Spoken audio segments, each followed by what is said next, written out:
Good viewer, you are watching Xirtus. This is because Xirtus makes you feel good, makes you feel fulfilled. You are enjoying this. You will continue to watch Xirtus for a long time to come. You want to subscribe to Xirtus, and you will. You will like and subscribe and share. You will tell your friends. Tell your friends about Xirtus. Your friends will come to like Xirtus, much as you are liking this right now, as we speak. Thank you for subscribing to Xirtus. See, that was easy. This next story has been suppressed by mainstream media. Let's go to Andreas for more. Everybody, tune in to Recent Tartarians. Recent Tartarians. Recent Tartarians. Hello. Welcome to the Xirtus. Tune in for another exciting episode of wonder, imagination, and discovery. Recent Tartarians. Неповторно образует всеобщие закономерности, определяющие законы классической физики для нашего Sometimes I мира. look at the moon and just think, your skin's beautiful. Baby, when I met you, there was peace unknown. Что касается энергии наномер, то она превышает ядерную в немыслимое число раз. 10 в 74 степени. That's it. That's it. That's it. With your arms now. That's it. That's it.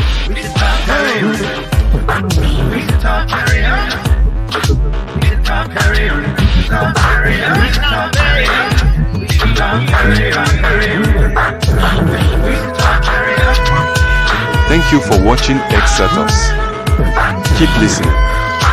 Remember, if you enjoyed the video, please follow and subscribe and share and support. It really helps. Coming up next, Xirtus. By the way, that's gone. If you didn't record that, that's gone forever. It's gone.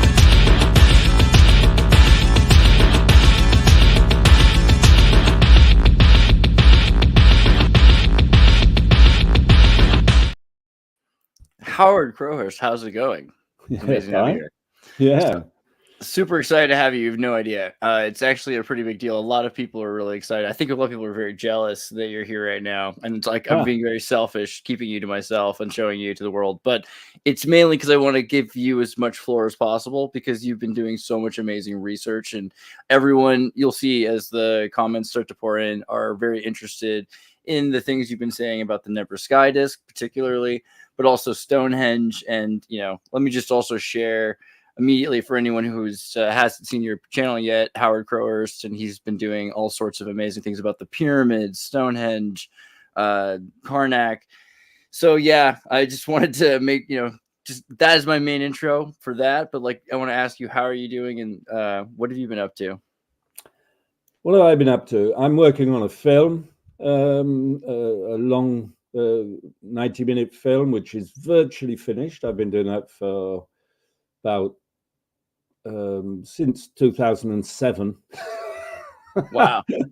It's gone through all kinds of things, but it's finally coming out. It's in English. Yeah. What kind of film is it? What is it about? It's a film about the megaliths, of course, the megaliths in Karnak. Okay, so it's not just like a love story. This is more like an educational, this is no. There's a bit of thesis that's gone in. This is well, this is all thesis, really. Yeah. It's got a lot of animation in it because what I'm trying to explain about these monuments is very difficult to see because the sites are so enormous that you have to go in to see the details and then you can't see the whole thing. And it's very difficult when people come here. I can take people around the sites here and show them things, and they can see the details, but it's very difficult to get the whole thing in the big picture. And of course, there's the dates, the fact that there's solstices and equinoxes and that the sun is. So using animation that enables to bring the whole thing to life. And I did a crowdfunding to finance this film here in France. It's got over 450 people who. Wonderful. Yeah, who put in enough money to get the film together. And I was just checking out some. This is some of your videos here talking about your upcoming talks going to Egypt in April. Yeah, that's right. Yeah. You're right to talk about that. Yeah, from April the 9th, I think, to the 22nd. Yeah, I'm going to take people on the tour around Egypt, going to less known sites, and particularly taking them to see the things that I've discovered and that nobody really knows about. It's a rather difficult position to be in, to say that I have single-handedly understood a whole load of things about the pyramids that nobody else has ever understood. Right, yeah. I might want to take back it. It is a love story, actually, because that's the thing. You've seen something that a lot of people kind of are ignoring, but also you're just trying to put together from official history and from deduction. And this has been a recent thing for a lot of us, is using deduction to see what is the actual chronology, or what is the history. Like, these are the records of these people's times, right? So this is what they're telling us. So trying to wrestle with that. That's, I think, interesting how you're trying to wrestle with that. Well, these people, you say these people, who were they? What do you mean, these people? Yeah, that's fair. Yeah, there's a kind of assumption there, but yeah, what I've discovered really is that the huge Karnak alignments, which nobody really knows about, it's not a World Heritage Site for the time being, because it's so extensive that it's very, very difficult to classify. Seeing as nobody really knows much about Karnak, the work I've done there hasn't been all that. Yeah, well, there you've got some really good pictures of the alignments. Okay, those are the Mario alignments. There are different series of alignments like that. And in the film, then, I show a lot of aerial footage of these things. And they are lines, and they are showing complex geometry, in fact, on a very, very large scale and with incredible precision. So when I started this work about, knocking on for 40 years ago now, I was working with maps and rulers and protractors and things, trying to work out what was going on. And then, in a very nice fashion, Google invented Google Earth for me, which is just absolutely unbelievable how that tool has totally changed the possibility of seeing what's happening. And it's becoming virtually impossible now to refuse to see what is becoming visible. So this geometry, you see, which is perfectly positioned, these lines have been perfectly positioned to cardinal directions with a precision of 100th of a degree. So over very long distances, like over 15 miles, you get sites that are perfectly linked geometrically to 100th of a degree precision with respect to cardinal directions. So that geometry, I then discovered, you see, that basic geometry that had been used in Karnak had been used there because of the latitude. That latitude had been chosen. So the people who did that weren't locals. People had come there to build this thing. People had come there to build this thing, and exactly the same principles were used, in fact, in sacred sites all over the world. So I'm bringing out this first film, which is called Megalith's Forgotten World, which basically talks about Göbekli Tepe. You know that? Göbekli Tepe. Right. Okay. Yeah. I've discovered that the three sites, the three circles that have been discovered for the time being, they are oriented in exactly, that's from the teaser to one of the films. Yeah, that's Göbekli Tepe. Yeah. And the 3 sites are oriented in the same way as Karnak. So Amazing. same geometry, same basis. Yeah. And Tiwanaku, that's the other incredible thing, is that the site in Tiwanaku, which is a megalithic site, they built these walls. You've got that image there. And they've built the walls between the stones. But if you can see on your image at the bottom, on this image, you can see the stones in the walls here. And that was a megalithic site. It wasn't a walled site like that. That has been walled recently, and it makes it not look like a megalithic site. But these were standing stones which were placed in a perfect rectangle, placed exactly on cardinal directions. That simple fact, the simple fact that those megalithic stones are placed exactly on cardinal directions is not accepted. It's not a well-known accepted fact. If you go, people want to, this is perfectly oriented on cardinal direction. That simple thing means a lot, Absolutely. Yeah. The diagonals point to the solstices, to the extreme positions of the sunrise and sunsets. So this is interesting for a number of reasons. I don't know if you're familiar with the work of Scott Onstad, Secrets in Plain Sight. Have you seen this? Right. So one of the things that I feel like in his iceberg of digging was, as you dig, you find that these sacred sites are also, there's sacred geometry even in nature at that point. Like there's places where there's actually, they're picking these places because they're important to their systems of stars. So you keep kind of toying when you say like these people, the beliefs, the mythology, a lot of it is that they're building this on the ruins of something that's more than human, like their gods or their, whatever their beliefs are. Is that essentially right? Yeah, all the ancient texts talk about gods, and even the Bible talks about gods because Elohim is a plural, so it's translated as God. But even the Bible talks about gods in the official version. Right. Yeah, and it seems quite obvious that, it's certain, perfectly certain, that the sort of current image of the sort of initial peasant farmers building these monuments is just totally ridiculous. Right. It's totally ridiculous. If you start farming, look at farmers today. Do they have time to do anything else apart from farming?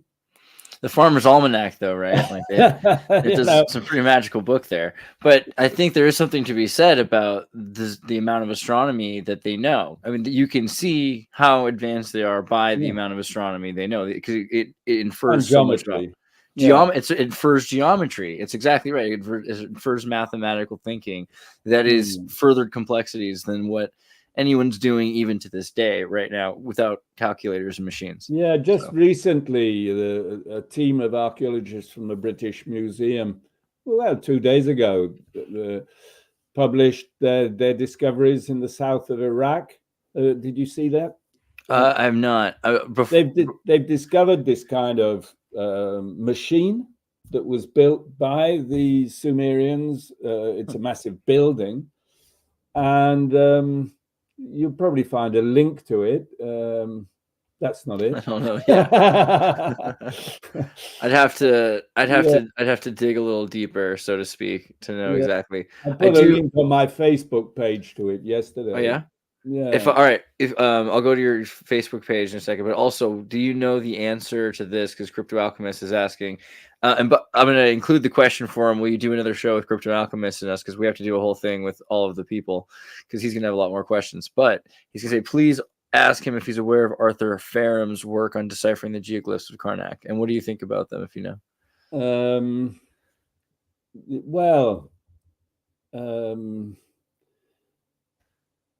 Let me say it this way. I'm always very dubious about people having opinions about Karnak who have never been here, who have only been once, and who are working everything out from elsewhere. As I was saying, there are so many things given in the details I've been living here for 40 years, you see, and I go, if I have a question, and I go onto the site and I look at it, there, yes, that's a good one. That's a good one of Tiwanaku. You can see it's a megalithic site, right? It's a rectangle on cardinal directions, right? Yeah.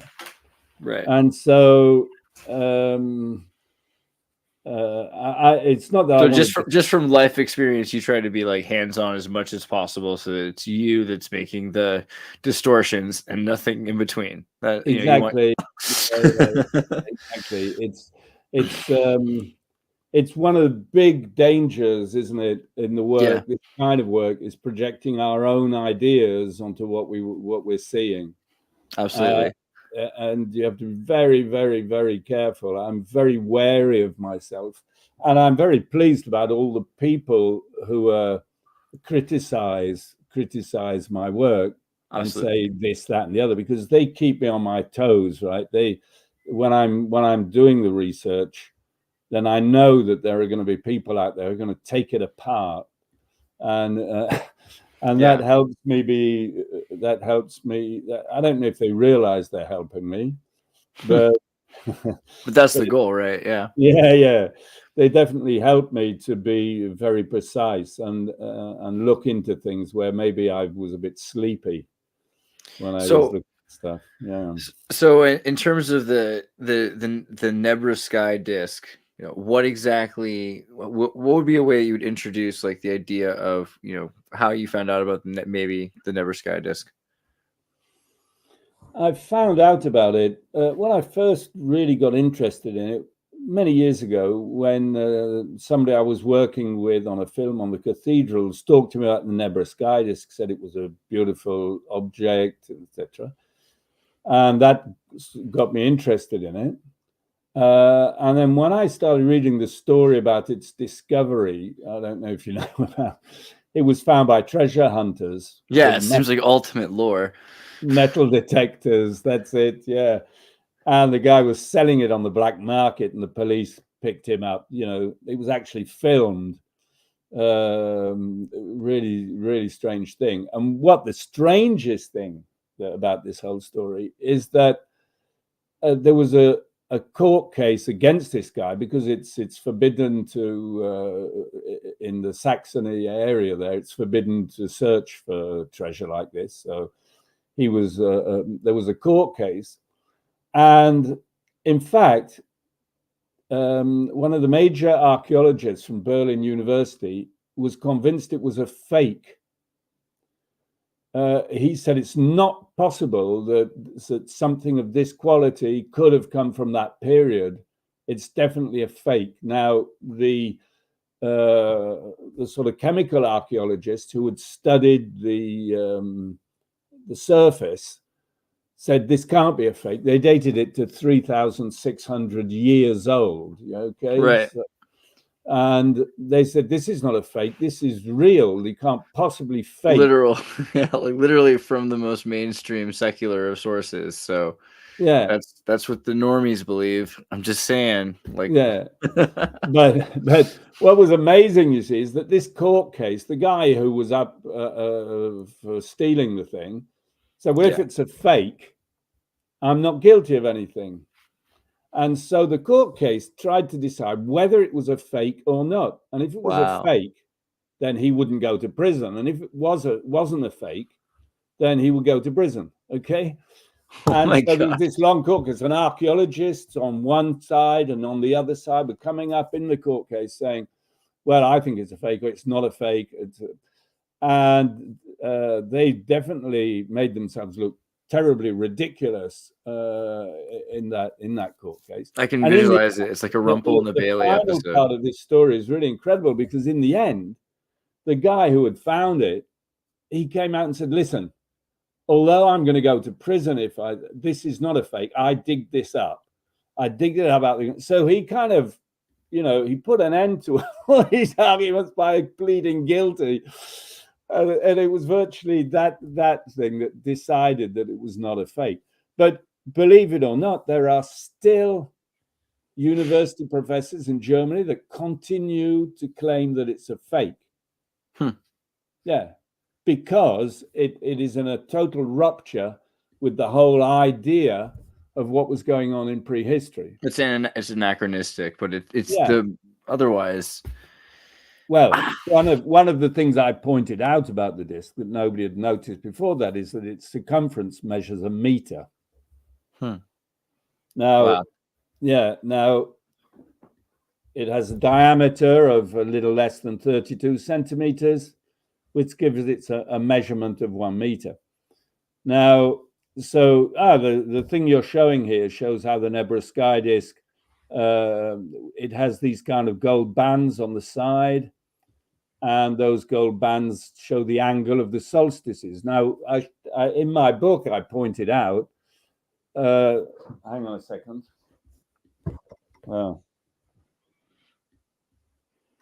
I thought I'd show you the book, but Wait, what was that over there, though? What was that? I think you might as well grab the. Are you going to grab the sky disc? I thought I just saw that. Yeah. Hang on.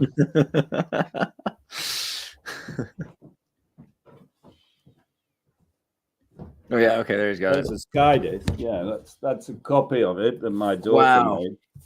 That's incredible. That's pretty great. Hang on, I've got my Can you see that? Yeah, that's amazing. Yeah, that's a copy. Hang on, let's get this correctly. But so is the so sky you can disc? see these bands on the side. Yeah. Is this how close is this to size? That's the exact size. Yeah. Exact size. Yeah. Wow. Okay, so that's basically that's like a pretty decent replica, like in terms of proportion. Yeah. And it's amazing. So you've got the books you were also showing here. There we go. The Nebra sky disc. That's a hardback that's on Amazon. Yeah. Epic. All right. And so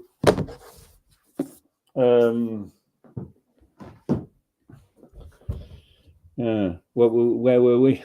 Oh, well, I mean, so just looking at the sky disc and the ideas of the sky disc. So when you were starting to, find out more about it, because it seems like it reveals either something anachronistic, but also because you found examples that civilization actually, even in farmers, or as we're supposed to say, knew about astronomy from such a detailed perspective. It's not actually that anachronistic. It makes a bit of sense. Well, it depends what we call anachronistic. It's always linked to our way of looking at things. But we talk about astronomy, but the measurements. So I talk about the meter, and so everybody says, "What the meter? What's he talking about? The meter?" Napoleon invented the meter. In fact, I've been working for many years to try and make people understand that was a lie. Right, it's like a hermetic metric system, the hermetrics system. Yeah, exactly. The meter length was one of the most hidden measurements. And it was well known by the cathedral builders. It was called the metric foot, 33.3 centimeters, and it was used in Chartres Cathedral, for example. It's definitely used in Versailles, which was 100 years before Napoleon, before the French Revolution. The Chateau of Versailles is exactly 100 meters long. Exactly 100 meters long. I've written a book about Versailles called Versailles, the Other Story. So I have here's a that's the book on Versailles. Wow. The Other Story. You can see the sun setting there, exactly down the axis. What I show in the book is that Versailles was built using all the same principles as the megalithic sites. Interesting. Yeah. Without ever telling anybody, So you're in France right now, right? Yeah. So whereabouts in France are you? Carnac. Oh yeah, of course. Yeah. So and so Carnac in Brittany. It's in the south coast, on the south coast of Brittany. Right. So I mean, so what do you think about like the idea of Basque Country and of the Normandy, and just like the different culture that like there's basically a Viking culture versus Basque, and what do you think of the difference in terms of architecture and civilization there? Well, yeah, the Basque country is a very, very strange thing, isn't it? Right. There are megaliths in the Basque Country, you know. There are in the Pyrenees Mountains on the west side. There are crop circles, stone circles. There might be up with the ponies. Well, there are no crops, so but well, that's a vast subject, isn't it? You know, I definitely think that ancient mythology, you know, because Normandy is linked to the men from the north, you know, and all ancient mythology seems to be telling the same story. And the question is, what relevance does that have to us now? But because, you know, history just for history and just for accumulating knowledge, that has no particular interest to me. But the question is, what can it tell us about who we are and what we're supposed to do now in the situation we're now in? Because that's the big question for me. You know, can we still keep going on saying that the pyramids are tombs? You know, saying that these no, but it's just so ridiculous. It's just so I just can't understand how people take this in. You know, these incredible constructions, which are perfect geometrical constructions that we're totally incapable of building today. You know, with such precision. I mean, there are things about the pyramids that nobody really knows about. For example, can I give you an example? One example, well, I say nobody, very few people know about, are the differences on the levels. So you see the Great Pyramid, and you see it has all these steps up it. But what people don't realize is that all these different steps have different heights. So they're not the same height on each step. Now, that technically is incredible. So if you take the official story, that means that if this is quarried stone, as what is suggested, so that means that they quarried all the stones for the first level. And we were talking about hundreds of thousands of stones, right? So they quarried all the stones for the first level on a certain height. And what did they do? Did they put them all into place before they started the next row, which was a lower, less height? And when you look into it, in fact, the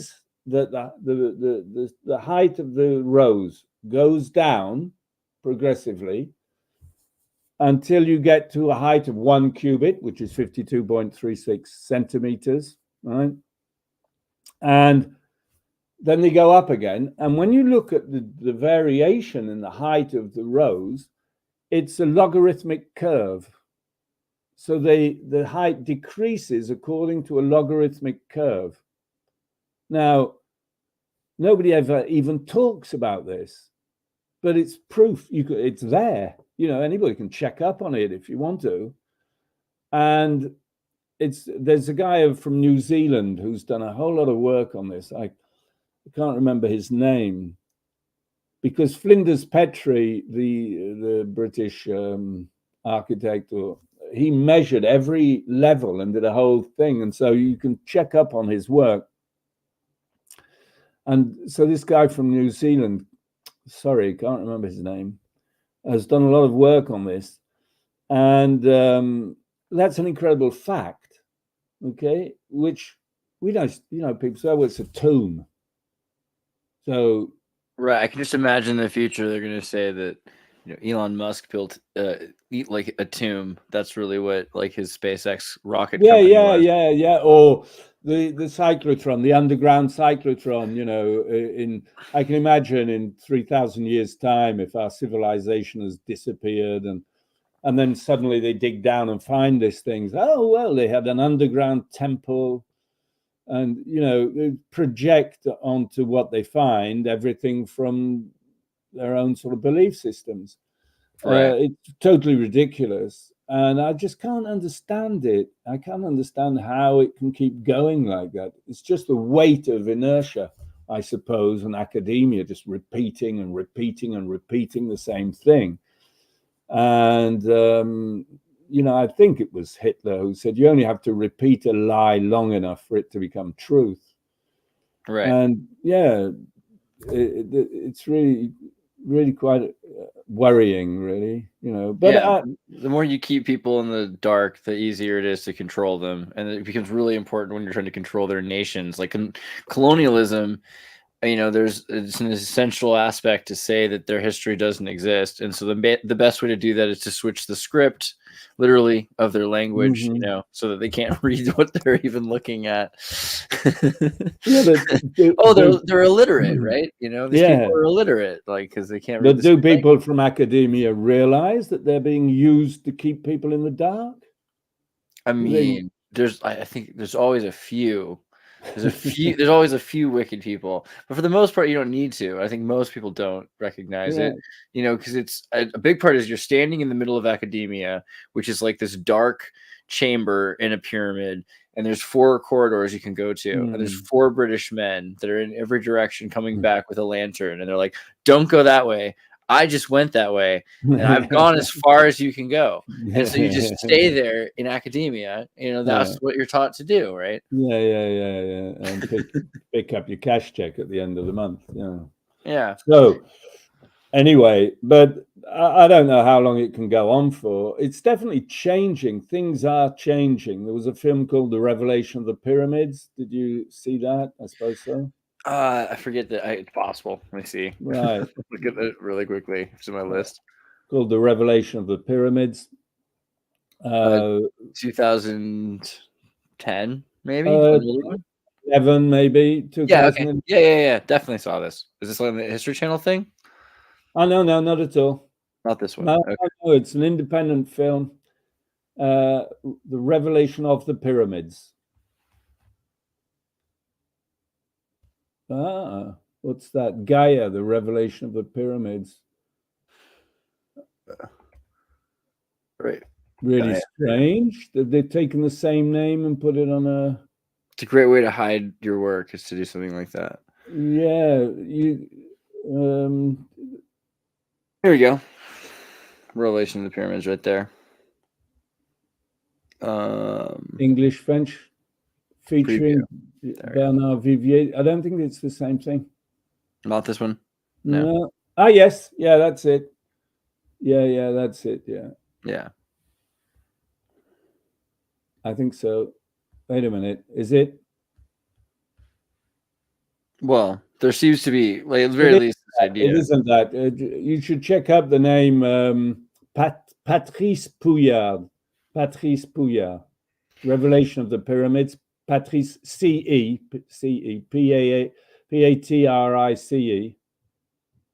And then Pouillard. Poopoo. Yeah, there you go. Pouillard, the first one. Okay, there you go. Popped up. There it is. Boom. Yeah. It's in a wiki. An angry wiki right there. Yeah, exactly. Yeah. So you're on the right one. Okay. So it's got to be this one then. This is the one. No, with 2005 on it. That's another thing he did. It seems to be gone off the. Has it gone off the net? Maybe it's here. There you go. It's right there, and you can watch with Gaia. Or no, I don't think so. That seems to be another. No, I don't think so. Anyway. Yeah. That film had a great effect on the Wikipedia pages because they had to change a whole lot of stuff on the Wikipedia pages once that film had come out, because it couldn't just keep go on saying that there are no measurements and this has got nothing to do with, because you're talking about astronomy, but measurements are very, very important. This is something that people don't really understand, and the metric system has kind of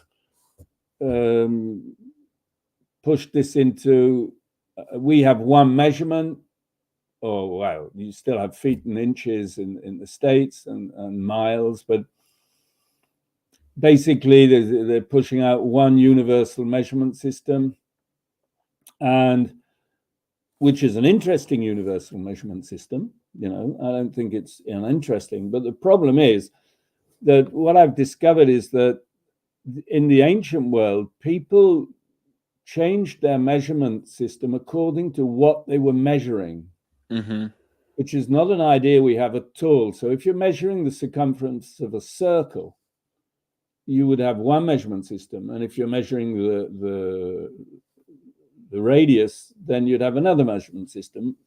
Because to go from the radius to the circumference, you have an irrational number. And so you can never get an exact response. You can never get an exact result. Okay? And so that was seen as something that was wrong. If it's not exact, it's wrong. Now, mathematics has just forgotten about that. Mathematics approximates things and says, well, you know, that's how it works. It's approximate, and you can take it to 100 decimals as if that was sufficient. But for the ancient science, that was not sufficient. It had to be exact. And that's something very important. And it's very interesting to hear. There's an Australian mathematics professor called Norman Weilberger, who's got a massive, he's done hundreds of videos on YouTube, but he came to see me here in Karnak and I took him round, and he's got an open mind. I wrote to him because of stuff he'd done on the Sumerian tablets and the mathematics on the Sumerian tablets. And that went worldwide, the information he'd done on that, showing that the Sumerian tablet had listed 15 Pythagorean triangles 1,500 years before Pythagoras, you know? Yeah, it's a huge deal. Yeah. Yeah. Stuff that we presumed, but like for 40, maybe 60 years. Like there were people in the 19th century that had like postulated this, but they couldn't prove these things. And you know, you had British professors that were being laughed out in Alexandria in Egypt, because people just couldn't believe what they were trying to say, which is that someone could do math before British people. Yeah. What I've been saying is someone could do maths before the Sumerians, you know? Yeah. And I'm getting laughed at for the same reasons. And Professor Weilberg actually came to see me and he filmed me. He's done 4 videos of the stuff he filmed when he was here on his site, you know, which is really interesting because he is against approximation. He really believes this, that we should go back to the Sumerian mathematical system. This like 64 or 60 system, or what kind of does he mean by that? Well, there's the 60 base. We still have that on our watches. You know, we still use the Sumerian system for some things. You know, when we say it's 20 past 4, we're using the Sumerian system. I often point that out to people when they say it's 25 to 3. Where does 25 come from, and why is the needle on 7? Why is the hand pointing to 7? And you say it's 25 to, you know, it's all linked to the Sumerian system. So we still have it, and we have it with degrees, and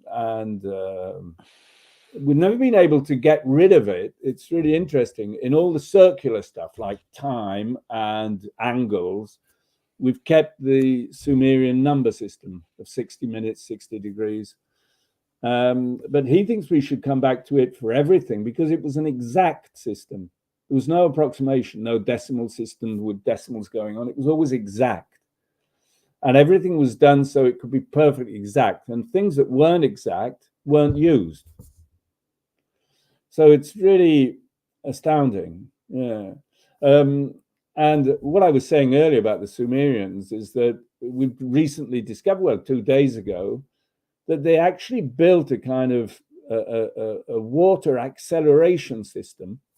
So they wanted to get the water from one point of Sumeria to another point, which was further away, and it was too far, Lagash in the south, and the water wasn't strong enough to get there. So they built this system which actually accelerates water. And this is called the Venturi effect. And it was discovered at the end of the 18th century, around 1785, it was discovered. And and then it was used in what are called flumes. It's used today in the 20th century to accelerate water. And what they've discovered is that details in the Sumerian system, like the slope of the walls and the fact that just after there's these big sort of walls that concentrate the water into a sort of channel. And just after that, there's a hole in the ground.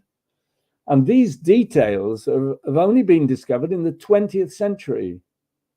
So the Sumerians show that they had technology which was in advance of our civilization until the 20th century. So maybe they discovered other things we haven't yet discovered. Oh, absolutely. And just again, the idea that they keep saying that their language is of the gods, or that their culture is of the god, like they're getting it from the Anunnaki. Yeah. They're getting things from this is their own words, right? Like they're not saying if I came up with something, I'd put my name on it. Yeah, you know? well, nobody. If I came up with a language, if I built a thing, you know, I'd probably be like, I think I'd want it to be about me, kind of, wouldn't I? But no, it's to say that, hey, this is so amazing. I admit I didn't really invent this.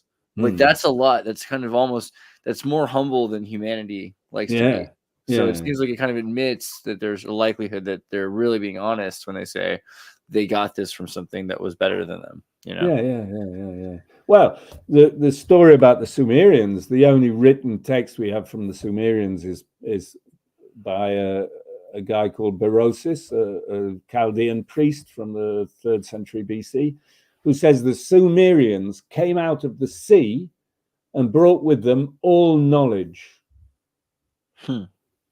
Right?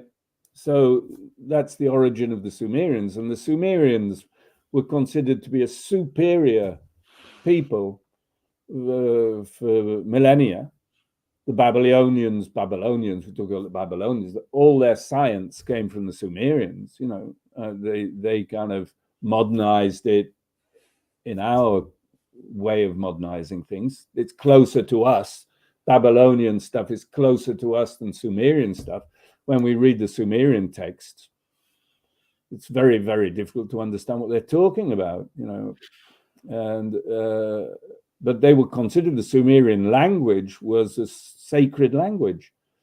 And so that's how we can translate Sumerian, is because the Babylonians made dictionaries because they kept the Sumerian language for certain sort of religious reasons.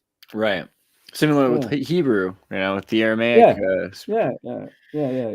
And Sanskrit. Right. Yeah. Yeah, Sanskrit's another really good example. Yeah. And so even the Greeks, you see, say that the knowledge was given by the gods.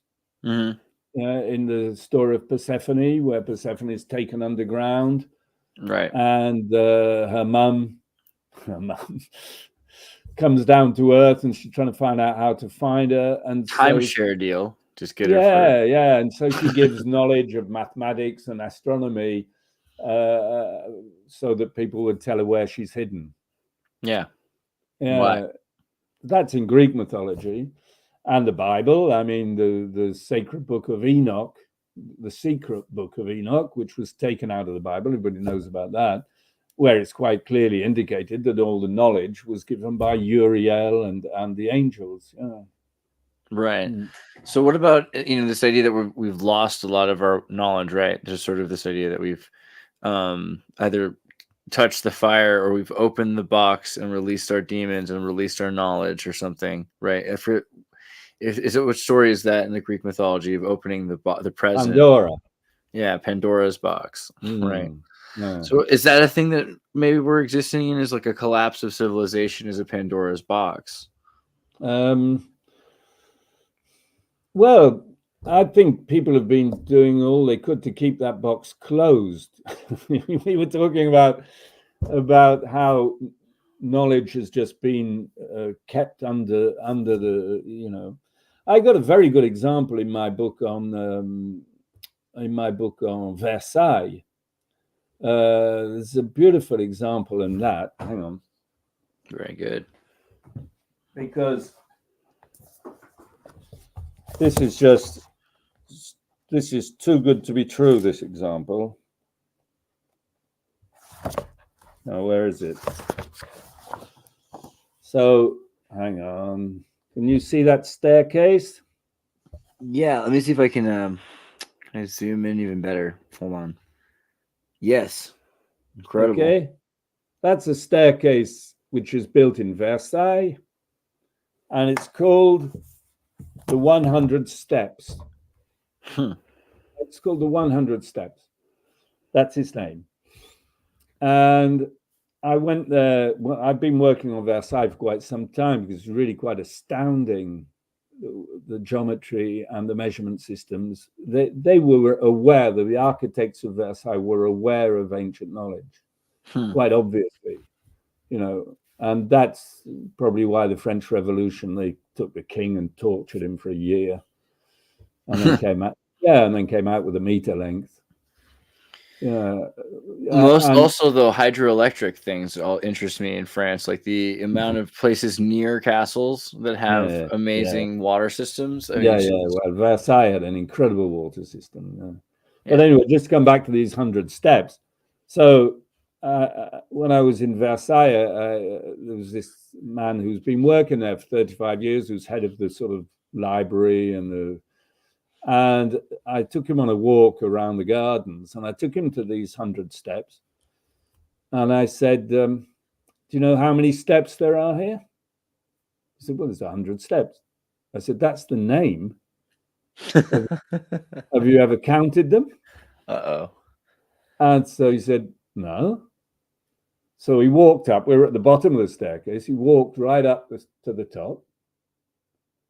And then he walked back down again. He counted them going up and coming down. He said, there are 105. I said, yeah, there are 105 steps. So that's a really good example of how information was coded only to be accessible to people who would keep their eyes open. Because people say it's called the 100 steps, so there's 100 steps. But there are not 100 steps. There are 3 levels of 35 steps. That makes 105 steps. And that information, 105 with respect to 100, it's a 20 to 21 relationship. Okay? 20 to 21, 100 to 105. And it gives you the key to the whole of the geometry in the gardens of Versailles. Because the whole of the geometry in the gardens of Versailles is based on a Pythagorean triangle, which is the 20, 21, 29 triangle. And it's linked to the orientation of the whole of the garden. Yeah. Interesting. So, see, that makes the most sense. I mean, I'm super grateful that you're elucidating this Masonic innuendo. I always love garden puns. I love what they're doing here. Yeah. So you see that axis, that major axis, is orientated towards sunset on you see it on the cover of the book there. Here, hold on. Orientated towards sunset on the 15th of August. That is the 15th of August, which is a bank holiday in France, right? Yeah.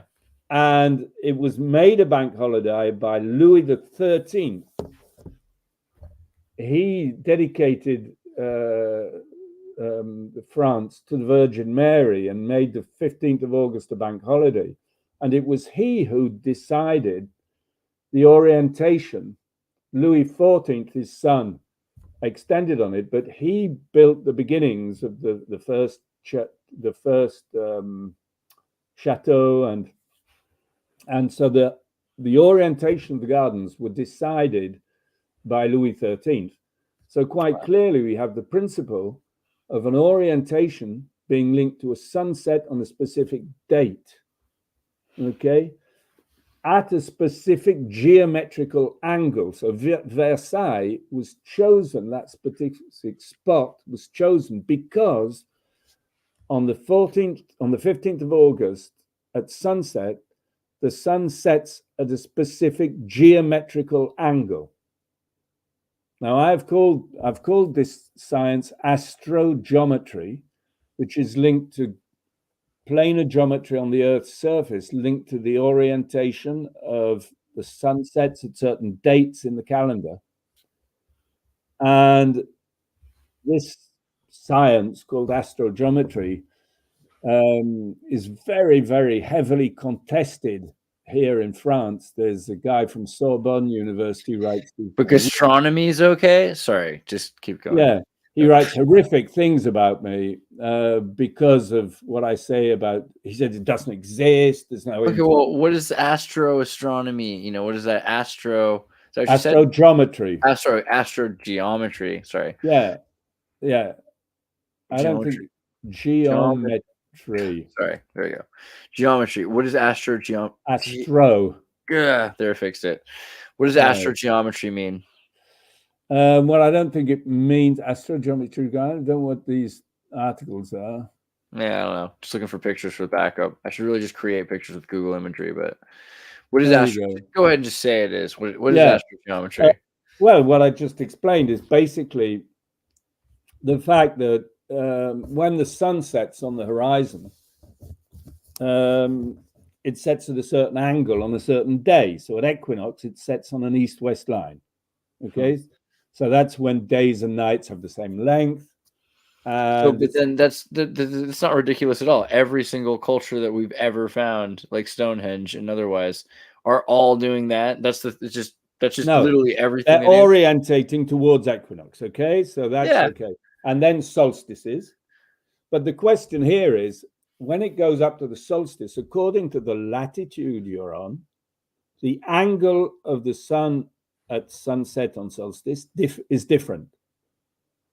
Okay, so if you're at the latitude of the equator, then the sunset on winter solstice will be at about 23, 24 degrees from east-west line.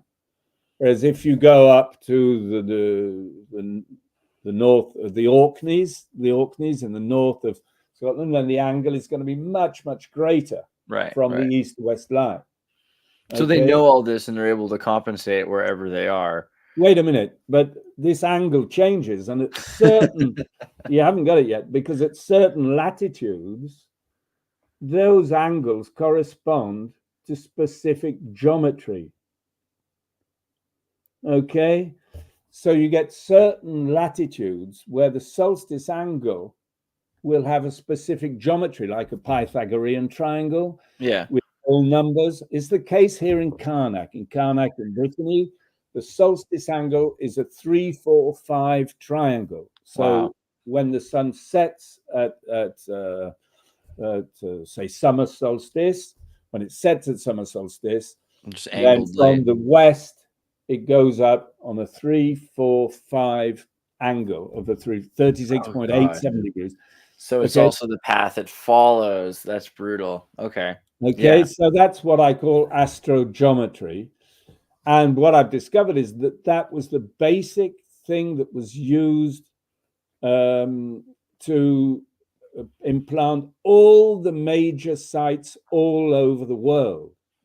All right. So if you take the Giza pyramids, at the Giza pyramid plateau, the solstice angle is another Pythagorean triangle, the 8 by 15 by 17 Pythagorean triangle.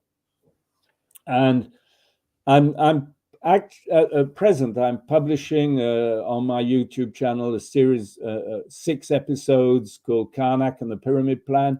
Where I've published 1 episode, another one's going to be coming out in a couple of days. And bit by bit, first of all, I show how, that's it. That's the first episode, which is on 9. And so I show little by little how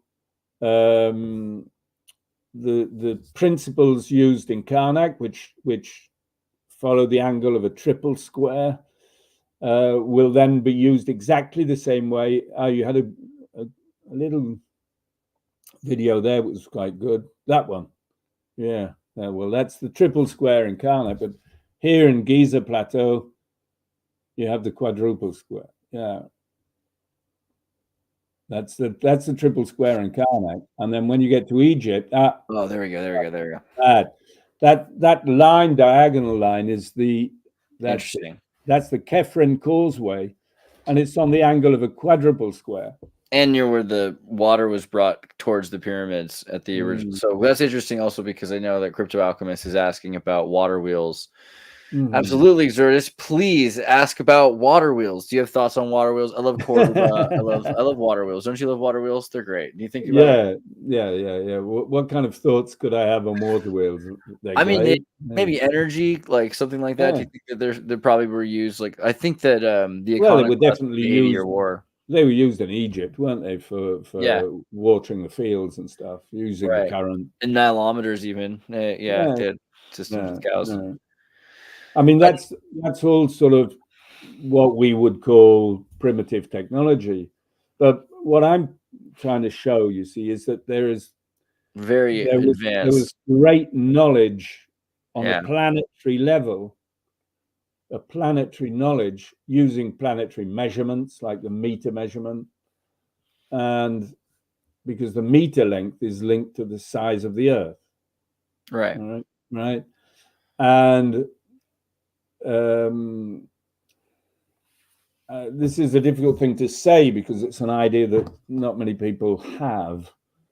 But in fact, the whole of the cosmos, the whole of the universe construction, the whole of the universe is based on number and geometry. Right. And everything is based on the else. All understanding and knowledge of the nature of the universe goes through number and geometry. And it comes down to Earth as measurement. Because, geometry, you have the 3, 4, 5 triangle. How big is it? What size do you put on it? And when you bring it down to Earth, the size has to be linked to the size of the Earth. If you do any other kind of relationship, if it's a measurement which isn't linked to the size of the Earth, then the thing you create will be a kind of disharmony. It won't be in harmony. If you create something which is linked to cardinal directions and linked to the size of the Earth, then it will be in harmony with the Earth. If not, then it will create disharmony. Right. And unfortunately, that's what we're doing all the time. You think the meter is in disharmony? We just don't care about how big things are, what size we make things, books or buildings, or we don't care. We say, well, I want my house here because it's got a good view and I want it this big. We don't ask ourselves, what we are doing is this fitting into cosmic harmony? Are we creating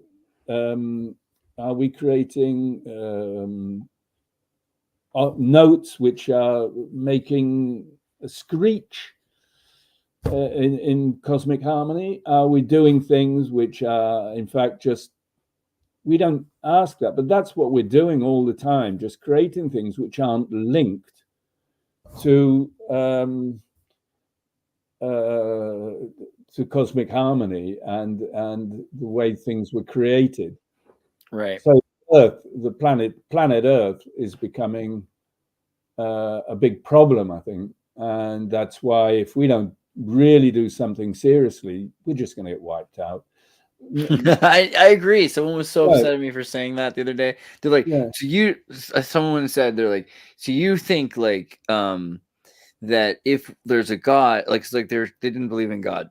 And I was just saying it doesn't really matter. Like atheism or theism, at the end of the day, you're just talking about like it's an equal sign in between that equation, whatever, whether it's a personification or not. But they're saying you think that humanity then would be saved because it needs to be the thing that I was like, not necessarily, like mushrooms, bacteria, viruses, who knows? Like maybe some other thing can like maybe if coral goes extinct, some other weird primordial soup in the ocean is going to come out of it. who's to say? I mean, it would be better for me if we're able to follow divine principles, make something that really works in reality, in material form, based on things that don't exist, because the things that don't exist are the best things, right? Straight lines, curves, numbers, love, justice, wisdom, all kinds of things that don't exist in this world. They only exist in, but that's what we have to base. That's what we ought to base. The first place they have to exist is in ourselves. You know, if they can exist in ourselves, then maybe they can exist on a greater scale. But we were talking about the Sumerians, and the digs done in the 19th century discovered hundreds of thousands of Sumerian tablets, and was discovered on these tablets the ancient epic of Gilgamesh, the story of Gilgamesh, which is the story of the flood, as written in the Bible, but with a lot more details. Yeah, right. Yeah, and we really, everybody should read the story of Gilgamesh. Absolutely. Because basically, the gods say to Gilgamesh, sell all your stuff, get rid of all your possessions, use all the money to build yourself a massive boat and get in it, and you'll be saved, because we're going to destroy humanity. For the most part, yeah. That's what's written. Is they say we're going to destroy humanity. Yeah, except for you. Except for you and your 3 kids or something. Their wives. Yeah, we're giving you this chance, but if you don't build a boat, then you're off with the others. But yeah, exactly. Consequentialism. Why are they destroying humanity? Why do they want to destroy humanity? Probably because humanity is making unpleasant sounds. Humanity is giving off unpleasant vibrations. We don't realize this because we're so taken up in our own little worlds that we don't realize exactly what humanity is doing on a cosmic scale. Right. We are annoying the cosmos by the way we act. By the vibrations and all the shitty thinking things that we give off. We are annoying the cosmos. And if we don't do anything about it, they'll just, shut us up. Right. Because we're becoming a big problem. And, it's just like, I mean, you could give a load of examples if you're, I don't know, doing something and someone's making a noise. You just want to get rid of them. Just want to shut them up. And they probably tried all kinds of things to help us, but we don't seem to want to get out of this shit. We don't seem to want to. We just keep going on and on and on, doing the same mistakes and doing the same things and creating new wars. And right. Yeah. And there's just consequences that build up until eventually the earth shakes with the consequences. Well, yeah, I don't know if it's going to be the earth. I wouldn't be surprised if the gods, some superior forces, just decide to eliminate us like they decided before, because there was nothing they could do. They thought, well, let's keep Gilgamesh. He seems to be okay. Maybe we could start again. Yeah. But it didn't work. They wiped everybody out. It started again, and this is where it's gone. And it's a very, very. We have free will, and so we have the free will to do whatever we want, but we don't realize exactly what we're doing. That's the big problem. Anyway, I've got a bit off from the Nebra sky disk, which was the subject you wanted me to talk about, but it's I think it's a very important thing, the question of harmony, right? And not only things we build and things we create, but things we think, and all this creates things which resonate. Right. And it The may state not we seem resonate in. important. It may not seem important to us, but it is But important. it probably affects the weather. Yeah. Yeah. Well, I feel bad because I spent like so much time asking. I mean, I don't, because they're great questions, and I think it's been a great thing so far. But how are you on time? Like, because it's been an I'm hour. okay. No, Would you I'm be fine. interested? Because I know you've got also a bunch of presentation that you could show. Would you be Yeah. down if you wanted to show some stuff? Yeah, well, if you want some more details on the Nebra Sky Disk, I've got a presentation I could That would be, as we say in the West Coast, based. That'd be super based, dude. That's what we say. So hang on. I'll launch that. Hang on.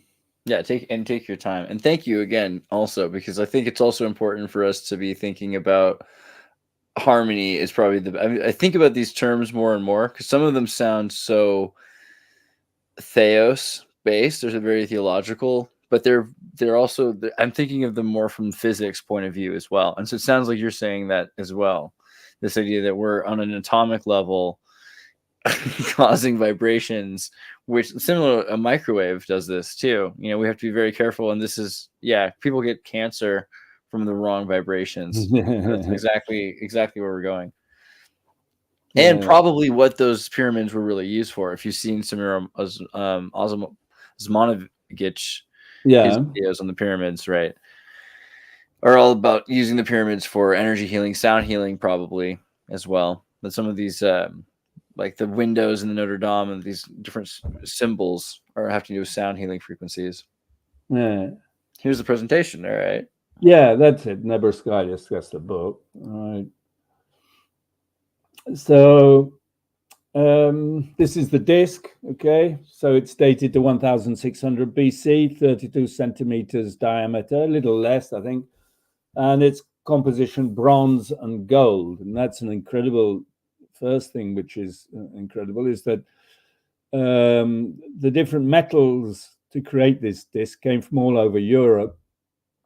The gold came, and the tin used to make the bronze, came from Cornwall in the southwest of England, whereas the copper, I think the copper came from a mine in Austria. And so the object itself is already showing that there was some kind of international commerce. Wow. Going on. Of course, the copper from Austria. That's huge. Yeah. And the rest from southwest England. Yeah. So if we look at this disk, the green is linked to the copper, which has changed its nature. And firstly, what we see is quite clearly a crescent moon, and then a circle, which is considered to be the sun. It's gold, the circle. And then lots of little dots, which are seen to be the stars. And then there's an arch here at the bottom. And at first, people had to wonder if this, were these just dots or were these stars? But of course, they found literally these stars in these locations. Well, I was going to talk about that. For example, here you've got a group of 7 dots. These are clearly the Pleiades. I'll be showing you. You get exactly the same representation of the Pleiades. You can superpose them on Sumerian tablets. Right? Freaking amazing. 7 stars. The Pleiades are called the 7 sisters. And the central star is called Maya. And I've shown that there are a lot of similitudes between this disk and the Mayan calendar. All right.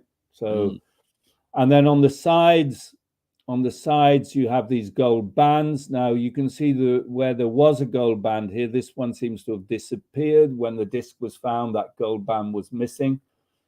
They did go back and look in the earth, see if they could find it. They didn't find it.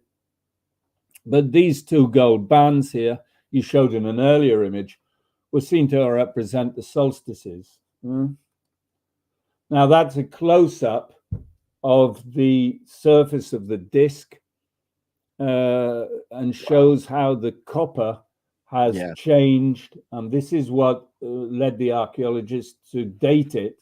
Of course. To 3600 BC. The amount of oxygenation on that copper is brutal. That's a lot. Yeah. Yeah. And it takes a long time. The guy from from Berlin University said, "Oh, all you need is urine. You only have to piss on the thing, and that'll give that." You know, he was absolutely ridiculous. Anyway, this was found in a place called Nebra. It's fairly interesting to note that there was an Egyptian, one of the first Egyptian pharaohs was called Nebra. Right from the first dynasty, I think, right from the beginning, Nebra. Oh, yeah. Nebra. Okay, there's a statue of him in the Metropolitan Museum, which I went to see recently. So that's the name of the place. It's called the Disc of Nebra. Oh, that's in French. It's called the Disc of Nebra because he was... that's where it was found, in the town of Nebra. Now, the town of Nebra is the latitude 51.2837, and Stonehenge in England here. Stonehenge here in England is at the latitude. Can you see the mouse? Yeah, right there, but on the island. The latitude of Stonehenge 51.17. So they're virtually the same latitude. Now, I pointed this out because the solstice angles, because they're at the same latitude, the solstice angles will be the same. Right. Now, so when I first talked about the Nebra sky disk, which was many years ago when I first published my book and I did my first talks, I pulled out this link between the Nebra sky disk and Stonehenge. And last year, or was it this year? This year, they brought the Nebra sky disk to Britain, to the British Museum, to do an exhibition about Stonehenge with the Nebra sky disk in the exhibition,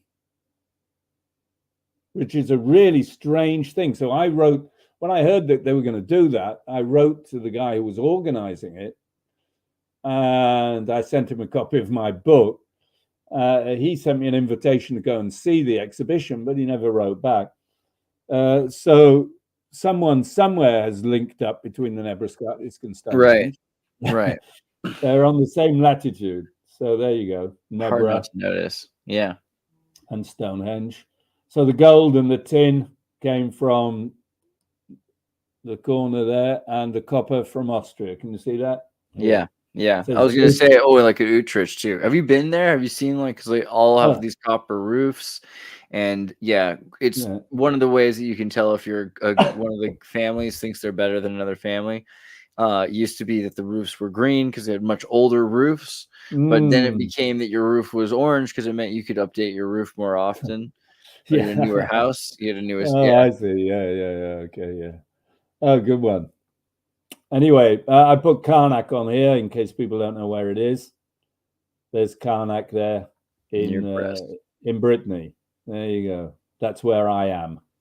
Not too far from Nantes and Jules Verne. It's a good spot to be. Yeah. So there you have the latitude linked to the Nebra disk.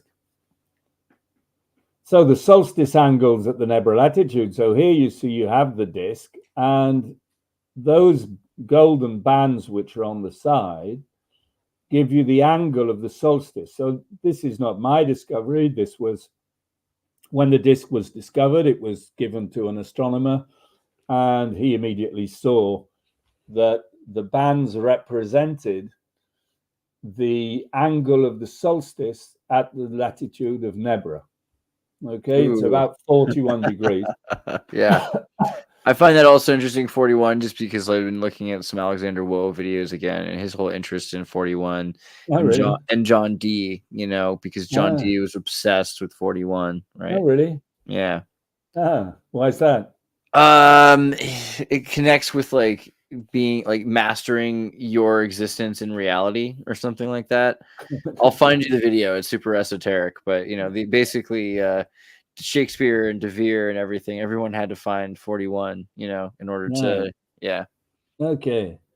Anyway, you'll see that I won't be concentrating on 41, but this is the angle of the solstice, so at Nebra, and so clearly these bands were linked to that. Okay. Right. And so the solstice is at very least important, like this idea of opening and closing the veils. I mean, these people are celebrating Samhain and all this. Yeah. But what I show the is that square. Wow. This has a geometry. It's not a square. It's 7 by 8. If it was a square, it would be 45 degrees. And here it's 41 degrees. It's the diagonal of a 7 by 8 square, okay, which is very interesting. Yeah. Because it uses this kind of modular geometry. So 41.19 degrees is that's the maths, if you want. Now, what I've pointed out here is that if you measure this on the disk, then the top side is 24 centimeters, and this side 21 centimeters, which gives you a 7:8 ratio of measurements of 3 centimeters. Okay, 7 times 3, 21. So, in fact, the measurements in centimeters actually represent the numbers in the geometry. Okay, there's a kind of relationship. It could have been 22 centimeters. That wouldn't have been dividable by 7. Right, but it would be divided. Right. The fact that it's 21 centimeters and 24 centimeters on a 7 by 8 ratio kind of indicates that the centimeter was used. But we'll come back to this. Okay. If you take the square root of, if you add those together, you get the length of the diameter, 31.89. Okay. And if you use that, yeah. I'll come back to the 31.89 a little later, if you like, because it's very important. That's the diameter of the disk. It's given as 32, and I suggest that it's 31.89. I've never had the disk, I've never been able to hold the disk and measure it, and I've never seen very precise measurements of the disk. I've seen fairly approximate measurements of it, but never extremely precise. I don't think it's a perfect circle. I think it's slightly not a perfect circle. Anyway, so did this over time, or that it started out as not a perfect circle? Well, I'd have to have the measurements, the exact measurements to say. Begin. Okay. Because if it's not an exact circle, then it means something. Yeah. So I put the numbers around the side because all around the disk are holes. Okay. Now, officially, these holes were added later, and they were made to fix the disk to something, and they're not really part of it. And this is where my study differs totally from the official point of view, is that as far as I'm concerned, the holes that go around the disk are virtually the most important part. You can't say they're most important because everything's important, but they are fundamental to understanding what this disk is.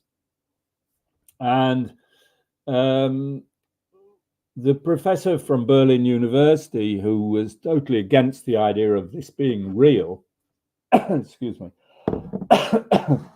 said that it was obviously a fake because the holes that had been drilled around the side were far too perfect to have been done 3,600 years ago. And so he was using the kind of perfection of these holes to prove it was a fake. But if it's not a fake, then that means that these holes were done with extreme care and precision. And first of all, what we'll see about these holes around the side of the disk is that each band, you see, you have the gold bands, each band has 9 holes. Now, if you go from the top to the bottom, that's the difference between 2 solstices. So it's half the year, summer solstice to winter solstice, 180 days approximately.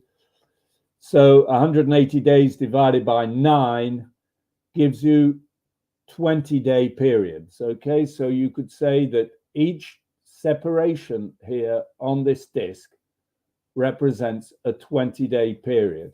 Okay, and you have 9 on either side. Now, hang on, sorry, I've touched my mouse and it went all backwards. It's for some reason. Let's get back to this. There you go. 41 degrees, sorry. I mean, regardless of whether this is 3,600 years old or not, I'm pretty convinced it is. Whoever did this was pretty great at encoding all of this symbolism for sure. Yeah.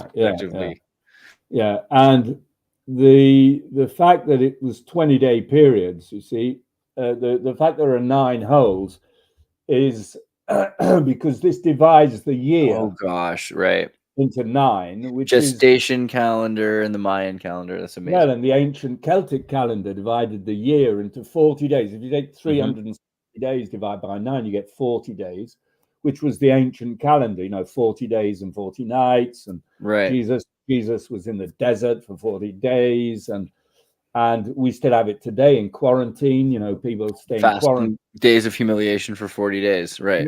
And Mary goes back to the temple 40 days after giving birth, which is 40 days after winter solstice, because it rains for 40 days for Noah's flood. So these are all references to the ancient calendar, which was based on 9 months of 40 days. Okay, interesting. So that's a very interesting fact. Yes. I've just put on here superposed here a megalithic site in Karnak called the Crowhurst rectangle in Plouanel, which shows the solstices here in Karnak. Right. Plouanel is just near Karnak, 2 kilometers away from Karnak. So this rectangle of stones, which is a very similar rectangle to Tiwanaku, standing stones on cardinal directions, with the solstices as diagonals, is a 3x4. It's a 3-4-5 triangle. So it's 3x4 rectangle. So it can be seen to be 6x8. So Nebra latitude, it's 7x8, and Karnak is 6x8. So I wanted to just point out that subtle difference. Wow. I'm just showing here that in Chinese, in the Chinese feng shui science, which I believe is the kind of remainder of ancient megalithic science. Yeah. The south was put at the top.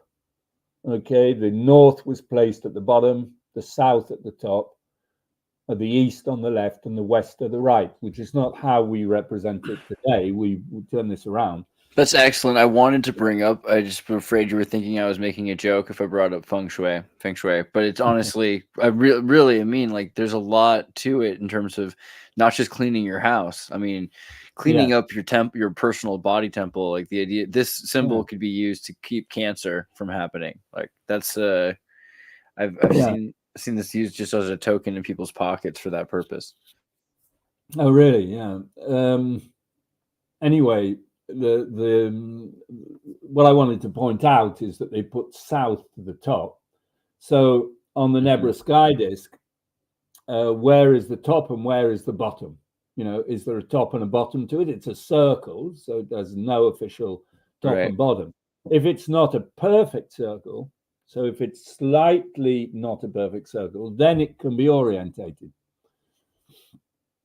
If you take an oval shape, then an oval shape can be orientated. You can have the short axis and the north axis, and so you can orientate it. A circle, you don't orientate the circle. So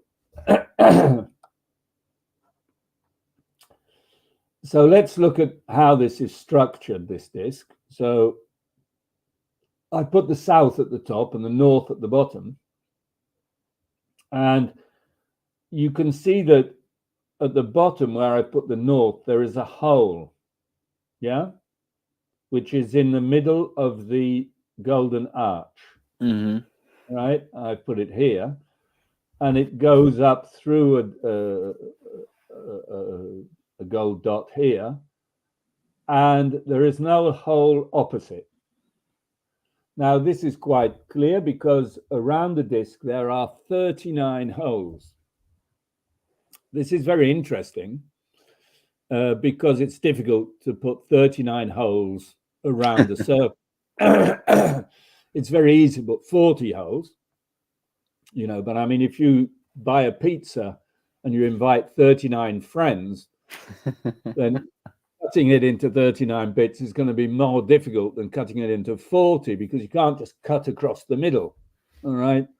So the fact that there are 39 holes around the disc is a very important fact. And nobody had picked up on this until I mentioned it in my book. At the time, on the Wikipedia Nebra Sky Disk site, it said around the disc have been punched 39 or 40 holes. And they hadn't come out on it, because part of the disc on the top left here, you can see. So they hadn't like looked underneath it or something. Well, a part of the disc was damaged when the guy dug it out. And so maybe the hole's missing from the damage, or no? You only have to see the distance between the holes. You can easily see that how many holes. Was a hole here, there was a hole here, and a hole here, and a hole here. I mean. So there was 39. There wasn't 39 40. holes. Well, today on the Wikipedia site, it's 39 holes, right? Wow. They say there are 39 holes around this. It's now globally accepted fact that there are 39 holes. But when 100 steps, the 100 steps, man. Yeah, exactly. Yeah, exactly. And so these 39 holes are very important. And I believe that they are the basis of the understanding of a number system which underlies the whole of the solar system. And that these people understood it, and the Mayans understood it, because the Mayans have a 52 base system, like the 52 weeks in a year. But 39 is 3 times 13, and 52 is 4 times 13. Okay, so 39 to 52 is a 3 to 4 relationship. Right. And the Mayans love 13 and 20. That's like their main, that's what they do, 0 to 12, everything. Yeah. All right. Yeah. But if you're talking about a circle, then you're going to be more on a 3 basis than a 4 basis. Right. 4 is linked to squares. And 3 is easier for fractions. And yeah, exactly. Whereas circles are linked, the waltz is in 3/4 time, and that turns, right?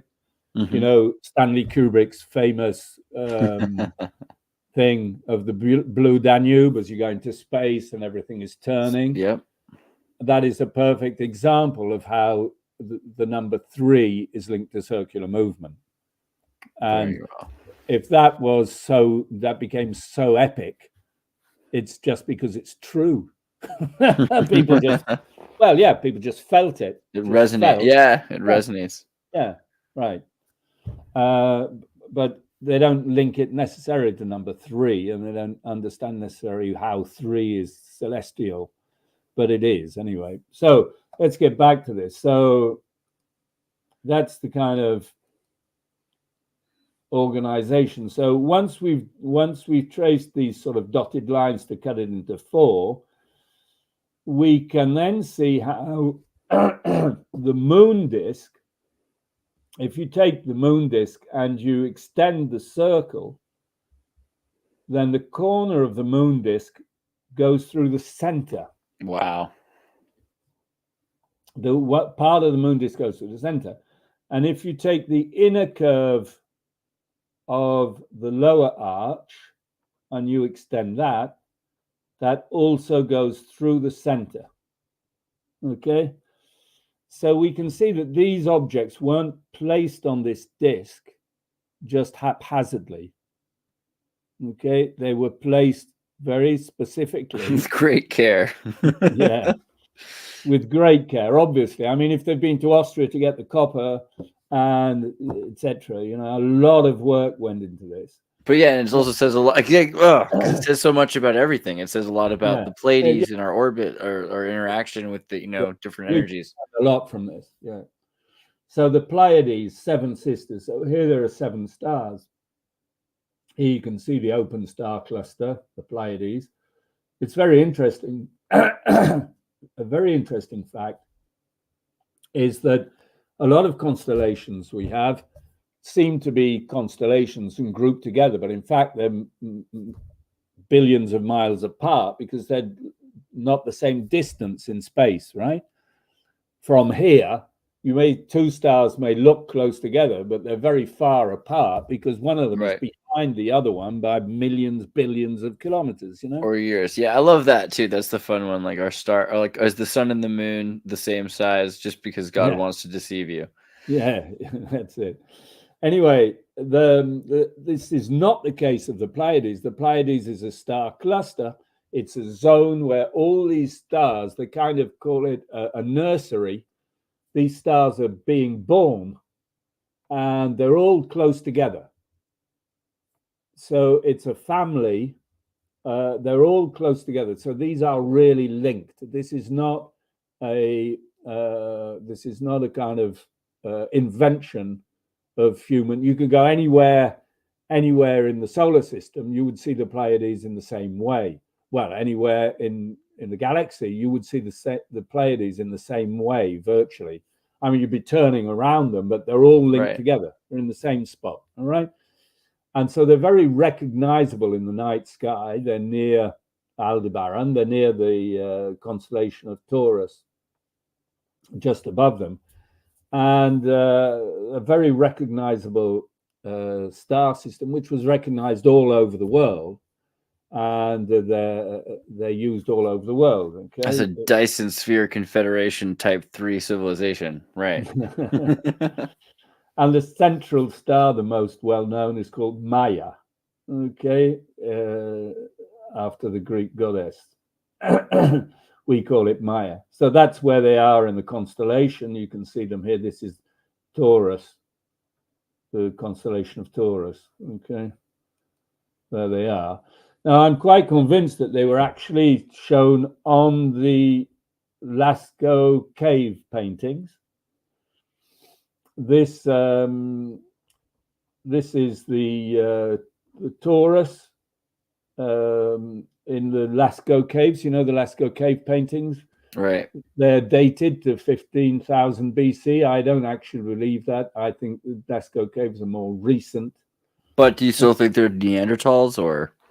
Not Neanderthal, because they're not said to be Neanderthal. They're said to be Homo sapiens, but dated to 15,000 BC.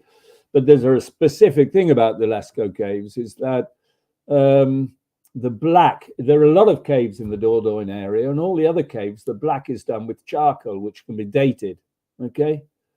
Whereas the use of the black in the Lascaux caves is made with manganese, which is a mineral and cannot be dated.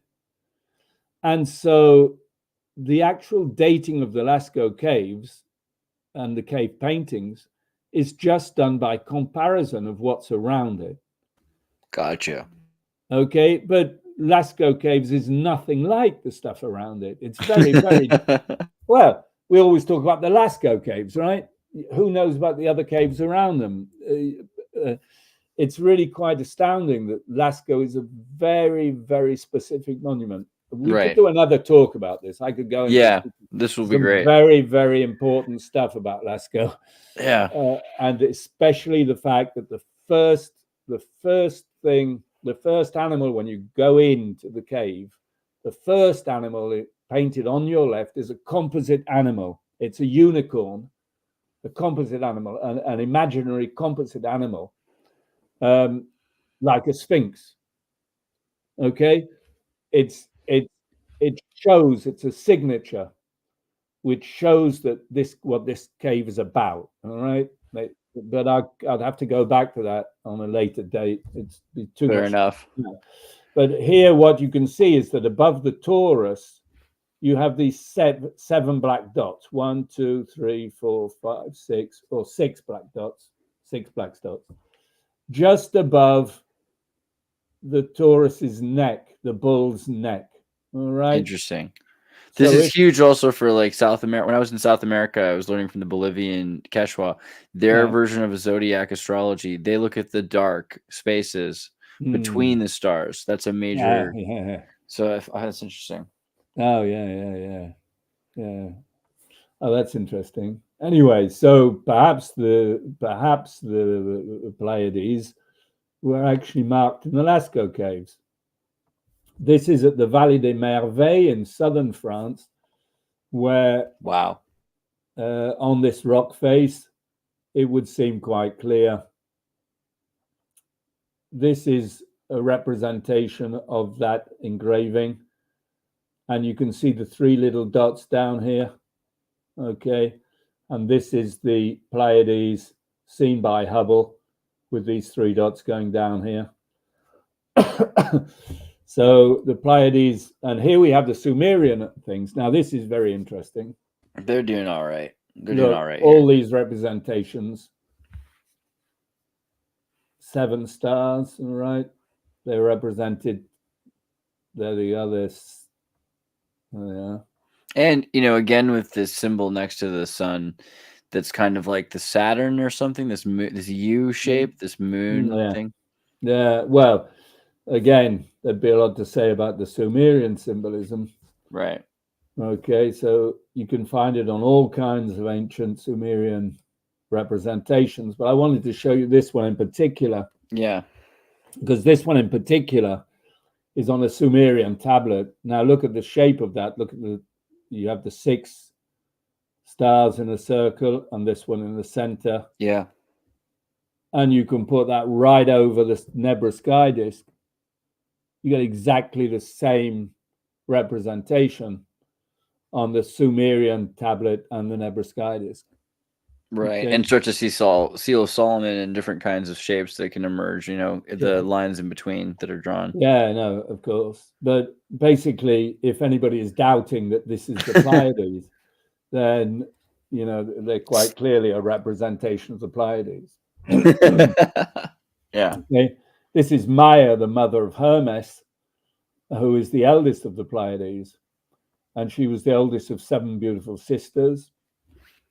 And she conceived Hermes from Zeus. So, I mean, you know, she's quite some figure in Hermetic knowledge. And the 5th month of the Julian Gregorian calendar was named May in her honor. So the month of May is named after Maya.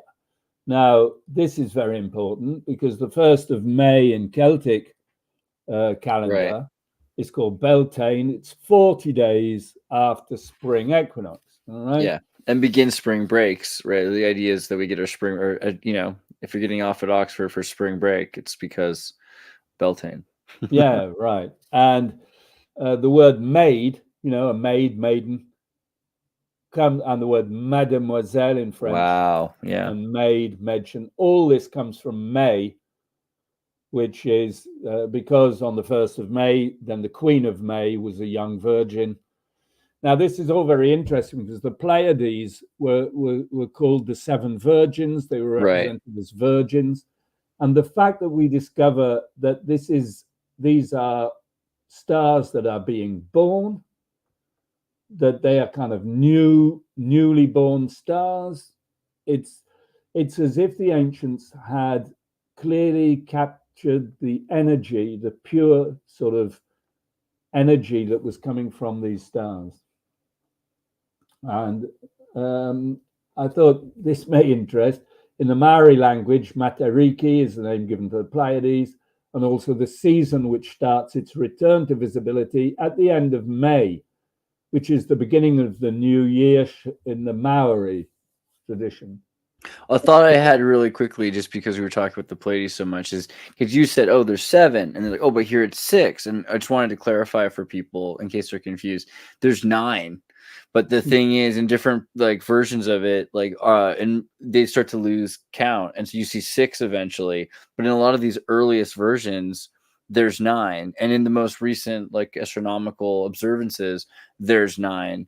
But they're called the 6 sisters by the Japanese, the 7 sisters in Greek mythology, and the 9 sisters eventually, which is what like Benjamin Franklin is in the lodge, the 9 sisters, right? The new, which is the French Freemasonic lodge associated with the Pleiades. So yeah, and it all depends if you link it just to the naked eye, right? You know? of course, since we had telescopes, then we see things a little differently. Right. But the Mari, that's amazing. It's the matriarchy, the matriarchy. You know, I see it a lot. Mm. Okay, so this is the image from Stellarium of the heliacal rising of Pleiades on the 1st of May, 1602. So a heliacal rising, I don't know how to explain what that is, but it's basically when the sun hides planets and stars and things for a certain amount of time. When they go behind the sun, we can't see them for a certain time, and then they reappear. And the moment they reappear, in other words, before sunrise, on the horizon, we see them. It's called the heliacal rising. It's the first time you see them again after they've disappeared behind the sun. So if you're watching every morning before sunrise, you won't see them. And then one morning you will see them because they're far enough away from the sun to become visible again. That's called the heliacal rising. And I worked out that in 1602 BC, which is the date at which the Nebra sky disk was supposed to have been made, the heliacal rising of Pleiades was the 1st of May at the latitude of Nebra. Okay, that's very interesting fact. That's a pretty sweet. That's a pretty. What a coincidence, Howard. I don't know what else would you say. Yeah. Those guys must have been really lucky to have accidentally. Those fools were so lucky to just actually realize that. I don't know. Yeah, well, yeah. Okay. Now we're talking about 40 days, and I've done a lot about the 40-day calendar. I've done a series in French, unfortunately, only in French, but a series of six DVDs on the Celtic calendar of 40 days. Yeah. And so just to confirm, the Gauls use the Celtic, right? They're using the same calendar. The French. Yeah, it evolved over time. Yeah. I mean, the further back you go, the different. But they did, yeah. They used the 40-day calendar. It's a vast subject, but anyway, 40 days on either side of equinoxes are very important dates. So we talked about the 1st of May, which is an important date, but we'd also discovered that the 15th of August is approximately 40 days. It's 39 days. We'll come back to this 40 days, but it's 39 days before autumn equinox. And if we look at these dates, sunrises and sunsets every 20 days from solstice, okay, then we get all these different lines coming up, which show the kind of angles of these different dates and show how the holes on the disk can be shown to show different dates around the year, okay? And then all of a sudden, it's no longer a question of when this thing's from. It's just, hold on, this thing is really useful. I could use this thing to know what's going on in the sky. Yeah, exactly. And I've done a more modern version. Well, anyway, we'll talk about that later. So basically, we can see that this disk seems to be using a 20-day base calendar, as is used in the Mayan calendar system. Okay, so this was when I realized this suddenly took on a whole kind of importance, because the word 20 in English is the word score. You know the word score to mean 20. 40, 20, 100, three score and 10. All tracks, yeah. It means 20, and it also means to mark. It's a very old thing because people would mark. Score means to mark because you would mark the calendar, you see. And so the use of the 20-day calendar is because you would make a mark every 20 days. You see, and that's where the word score comes from and has that double meaning of marking and 20. Okay. Right, and so isn't a stone? Which is north from the north. A stone is a score pound, right? Ah, So if you're saying you're 9 stone, you're like 190 pounds, I think is that right? Is that right? something like that. No, 180 pounds. 16, isn't it? 16. Oh, 16 pounds in a stone. It's 16. Okay, Yeah, maybe. yeah. You're more familiar with the royal system. Well, I used to be. I've been living in France for nearly 40 years. But anyway, just to say that the 20 base system was a very important system in the past, and so the word score shows this. Okay, now 14 pounds. Okay, good to know. Yeah, All 14 pounds and 16 ounces. 14 pounds. Sorry. Yeah. So here we have the angle of the first of May on the calendar, and we can see that each hole could be given a date. You see, if you're placing this calendar, if you're looking at it, it could be given a date, and it goes from the 21st of December down to the 21st of June, and then back up. And every 20 days, you move your peg. If you put a peg in the hole, then every 20 days you move your peg. And you're keeping your dates between equinoxes and solstices. So let's say you find this thing in a cave, and you don't know what day it is because you're a time traveler or something. I don't know. Yeah. Let's just say, but then you could use this to figure out when it is. You can figure out when it is in the year. Well, you'd have to watch what the sun was doing. Yeah. But yeah, you could use it. Yeah, and keep track of where the sun will be rising, because the whole thing about this is that once you've done the observations and you've got the facts, if you can write them down in some way, then you can use them to predict things, right? So I can say, well, in 3 days, the sun will rise in this angle. Okay, so I can actually predict what's going to be happening.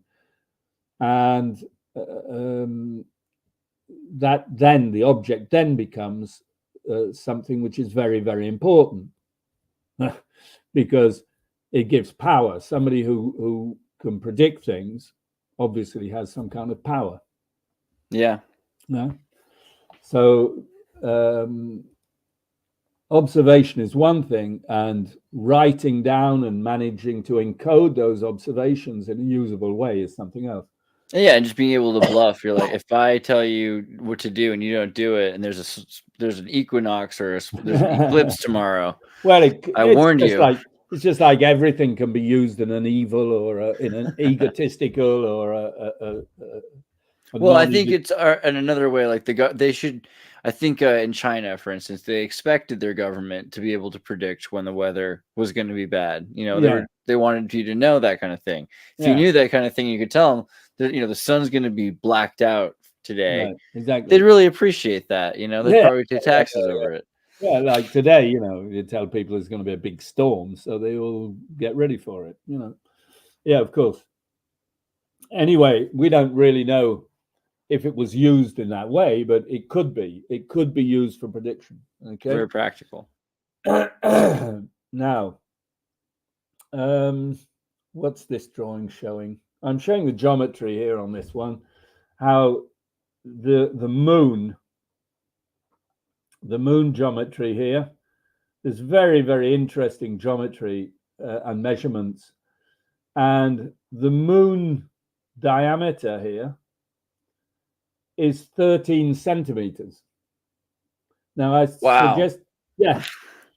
suggested earlier that the centimeter may have been a measurement which was used here. Well, 13 centimeters for the diameter of the moon is really quite astounding. And the sun is 10 centimeters. Sir Real Nil Mill was asking earlier, does the lunar calendar have 13 constellations? And so I keep wondering if encoded in this are some sort of answers about a bunch of things, because there's only so many things that they can show. Yeah. So if you can try to have as much data compiled in different ways. Yeah. Yeah. Anyway, what I was showing here, you see, is that's 13 here. Now, if you take the circle, the inner circle of the moon, and you extend it, can you see that? The kind of Absolutely, yeah. A light green circle that gives you another circle. Oh, yeah. Okay, and you can see here that the choice of this angle of the moon, because the moon could have been less of a crescent, more of a crescent. Okay, it could have been. Oh, yeah. Right, the actual size of this crescent moon has been really precisely calculated using a 3-4-5 triangle. Weird. That is a 3-4-5 triangle, 9.75, 13, and 16.25 centimeters. That is using the diameter of the moon and the link to the inner diameter, which gives you the size of the crescent. Okay, now the Sumerians talked a lot about the size of the crescent moons, because the size of the crescent moons can tell you a lot about things in astronomy. And so they wrote a whole treaty about different sizes of the crescent moon. Right. Now this crescent moon here is a quarter. You see, you have a half moon. We know about the full moons and the half moons, right? This is a quarter. It's a quarter moon. The diameter of the moon here, 3.25, is one. The width of the moon, 3.25 centimeters, is 1/4 of 13. 3.25 times 4 is 13. Okay, so it's exactly a quarter moon. Right. Wow. A quarter moon, if you take the 28-day cycle of the moon, it's a week, basically. Yeah. Okay, so there's a lot of interesting geometry going on here. Encoded chronology, and telling you also about the sun and the moon lunar calendar. I'm telling you about the lunar calendars. This is crazy. Yeah. Exactly. Yeah. I'll keep going because there's a lot to be said. And there's this thing here, right? Now, there's been a lot of questioning in academic circles about what was going on here. Did they move it? Why are there two sort of circles there? Do I zoom in on that? Yeah, I think I do. There you can see it. That's a zoom on the thing. And it's seen as an error. Basically, lots of things are seen as mistakes if we don't know why it was done. So if I take the Bent Pyramid in Egypt, where when I go on my tour there, I'll be taking people to Bent Pyramid, it is still officially said to have been a mistake. They started off at a certain angle and then got up to a certain height, and then they said, oh, wait a minute, we're not going to be able to do this right up the top. So they changed it, you know. And it just sort of worked, you know? Yeah. Yeah. It just sort of worked. Yeah. Just go back to sleep. Yeah, that's it. And so this is basically the same. They're saying, well, perhaps it was a mistake and they moved it, etc. I don't think so. I think quite clearly this is on the east-west line. Okay, this is positioned to the east. If you have the south at the north, this is positioned at the east. And I would quite clearly see here that this is the quarter moon diameter, okay, which we see is lit up. I think this is quite clearly a sign. You see this, right? This text is coming very slowly for some obscure reason. So basically, when you have the quarter moon, the moon is 45 degrees from the sun. All right. Right. When it's 90 degrees from the sun, it's half moon. And when it's 180 degrees from the sun, it's full moon. And when it's 45 degrees, it's quarter moon. Now, 45 degrees from the sun is the maximal elongation of Venus. Venus will never get further than 46 degrees away from the sun. It's an inner planet, so it turns around the sun. So seen from Earth, it never gets very far away from the sun. All right, its maximum elongation is 45 degrees. And so the fact that they use the quarter moon probably links this whole thing to the planet Venus. Okay, here we have the moon and Venus on the 19th of April, 1988, with an elongation of 46 degrees. Okay, this was a photo taken on the 19th of April 1988. Okay, so you see the quarter moon and Venus at its maximum elongation. Wow. Yeah. All right. So that is a way, if you have Venus, so I've showed all the different. There they are. Yeah, exactly. This is a big thing in Bosnia, especially. I mean, well, I guess everywhere that Islam is using lunar calendars, we're seeing. But yeah, and the everywhere. famous five-pointed star. Okay. I mean, what they say about Venus and femininity and how the Catholic Church has converted to Lucifer is just really interesting. This is great. But obviously, the fact that we have, you know, an orb here, a golden orb, just near the disk. So the moon at this phase can be traced using a 3-4-5 triangle. Well, that's what I explained. There you go. Right. This is changing subject. Sorry.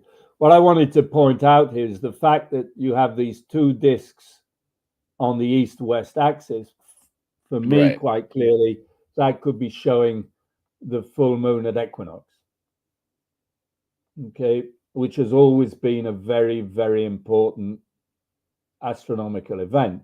The fact that one of the things is like behind the other, for me, it's a representation, perhaps, of a partial eclipse or something, but it's happening at the time of equinox. And as you know, the date of Easter is linked to spring equinox. It's the Sunday following the first full moon after the equinox. And Venus, or Astarte, or Astra, you know, the goddess, again, with this symbol for Venus, for that star. So basically, there's a lot of information, you know, that linked to the geometry and the stars, showing a deep knowledge of the heavens. Okay. Wow. This is incredible. This is really useful stuff, actually. Now, I'd like to come to this what is called the solar boat. In all the official versions of the Nebra sky disk, this is called the solar boat. And there was even a whole documentary on RT, which is a kind of cultural European channel, about the solar boat, and the archaeologists going on a long time about the importance of the solar boat in Egypt. To the boat. Yeah, the Khufu, right? The Khufu ship of the gods. Yeah, exactly. Now, I didn't really go for this. I think that's possible, okay? But I think there's another possibility, which is this one, which is the north sky. So now I've turned the disk around in the other direction, okay? And I've put the hole at the north, right? My hole, which showed the east-west lines, and that, I've now put it at the top instead of putting it at the bottom, okay? And so the boat is no longer a boat, but it's a kind of arch. Now, the heavenly vault was represented in the northern sky in Egypt as well. Okay, here you have it. Nut, the Egyptian goddess of the sky, there she is represented as an arch in the north. See, that's exactly, okay, because that's the Khufu I'm talking about. Nuit's my Khufu. That's exactly the whole point. I see it. I see exactly that. This is different. This is the north sky, whereas the archaeologists were talking about the solar boat. Okay, I'm just pointing out that the distance, the position here of the points of the two hands on this night sky. Why am I doing this? This is the meter, their golden meter. Well, no, watch on the Nebra sky disk. So you have an axis given by this. And you can see that the whole thing is slightly off axis. Oh, okay. Interesting. Interesting. And Okay. if you do that, then from the tip of the fingers here, okay, you can get the arc of a circle. Okay. This is so much. That's so much simpler and more brilliant. There, go right for the get the now, number. when you come to the Nebra sky disk, you see that this disk, this arc of a circle, is done in the same way. Okay, Wow. so you can take a central point here, and you see that it's a circle. Can you see my mouse? Yeah. Yeah, so you have a central point, and the disk goes around this central point. And that's such a better way to do it, because you can see how I would misinterpret it by trying to ironically string together concepts. But it's like, no, just do the math. Get the angle. Exactly. Get the right angle. Yeah, which nobody really wants to do. But when you do the math, then you suddenly realize something quite incredible. Is that this circle, that is a part of a circle, right? We have the golden arch, which is part of a circle. So you have a visible part to the circle and an invisible part to the circle. And as I said earlier, it goes through the center. The inner circle goes through the center of the disk, okay? Goes right through the center of the disk. So you have the invisible part and the visible part. And if you compare the angle, you have an angle in the center of 137.5 degrees and a non-visible angle of 222.5 degrees. And that is the golden ratio. Wow, there it is. That's too perfect. There you go. For something that's supposed to be just... So the visible, well, it's gold, right? So the visible part of the disk has a relationship to the invisible part of the disk according to the golden ratio. So the invisible part is 1.618 times bigger than the visible part. Now, anybody can check up on this. You know, I've done all this without ever holding the Nebra sky disk in my hands. I've done all this I managed to get there've been some incredibly precise photographs made, etc. And I've done a lot of double checking and things. But there you go. If you take the whole circle, so if you take this part with its relationship to the whole of the circle, then it's 2.618, which is golden ratio squared. Okay, so that's a very important part, okay, of the thing. I put here. Wow. Well, I could go. Yeah, you could build a civilization with this. You know, you can start to model things correct. Again, with this idea of the unreal divine principles. Like this is something housing the divine principles right there. Yeah. I mean, so why is, and it's called, I mean, the fact that it's using picture of the sky as a metaphor for the sacred geometry, but also it's something that you can check with the nature of the sky.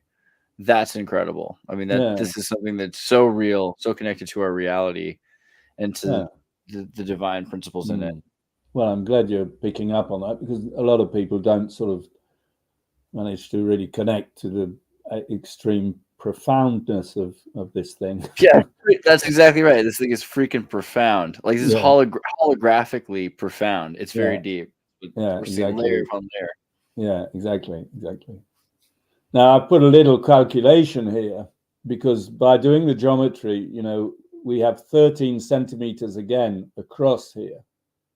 So the opening of that part of the disk is 13 centimeters. And that gives us a geometry which enables us to calculate this angle.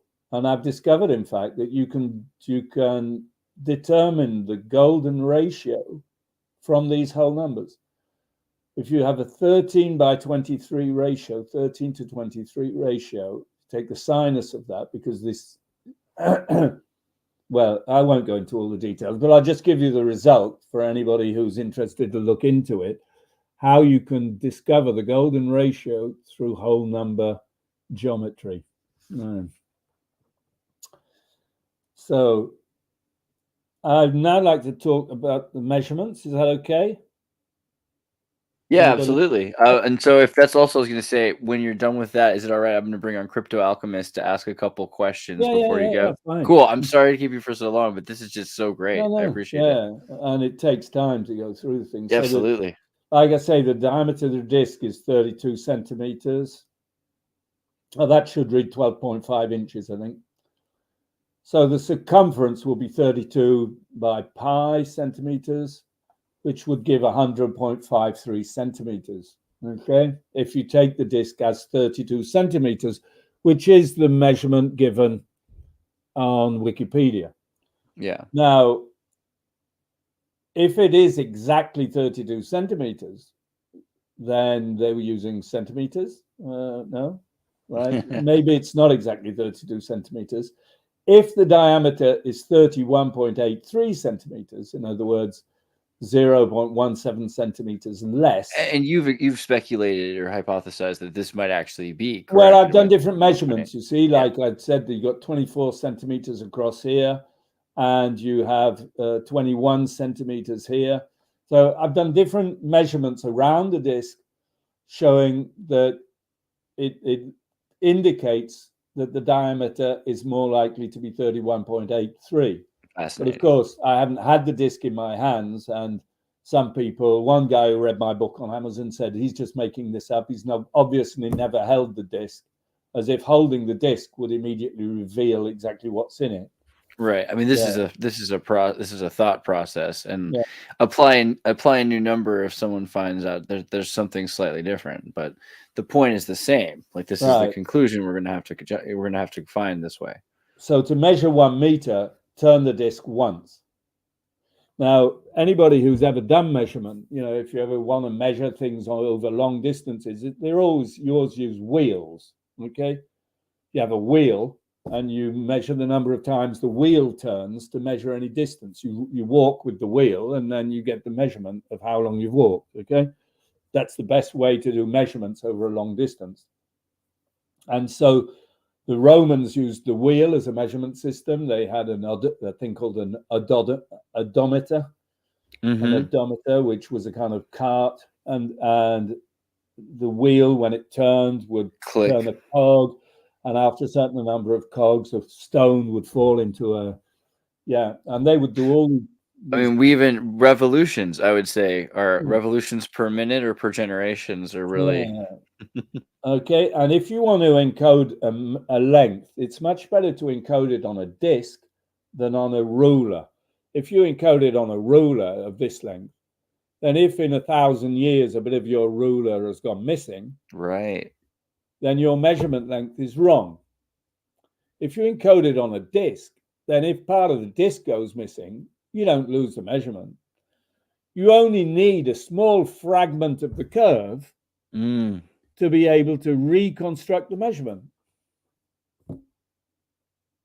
You understand? Perfect. Yeah. Always work with curves. The curve, then you only need a bit of it to be able to reconstruct the measurement. So by far the best way to encode a measurement is in a circle, not on a straight line.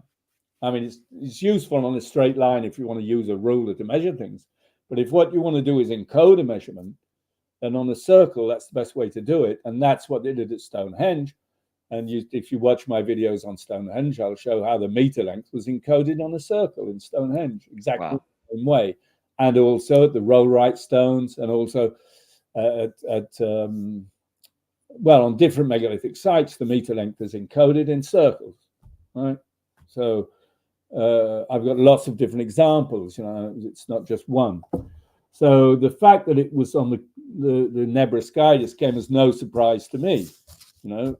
It's obviously totally unacceptable for most people, but it was no surprise for me. Now, the inch, the British inch, is 2.54 centimeters. Do you still use the inch in United States? Yeah.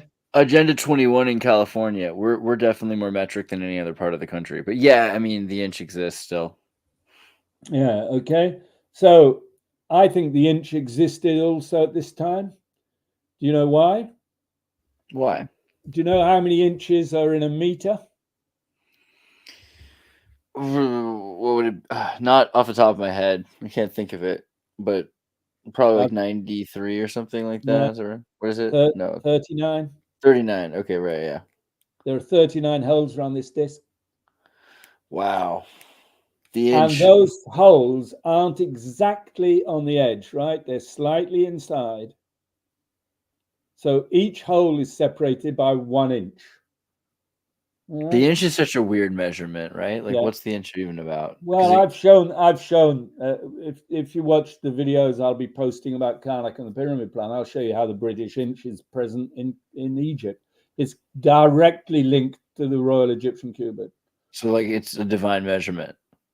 Well, yeah, it's an ancient measurement and a divine measurement. Yeah, but all our measurement systems date from an ancient period, right?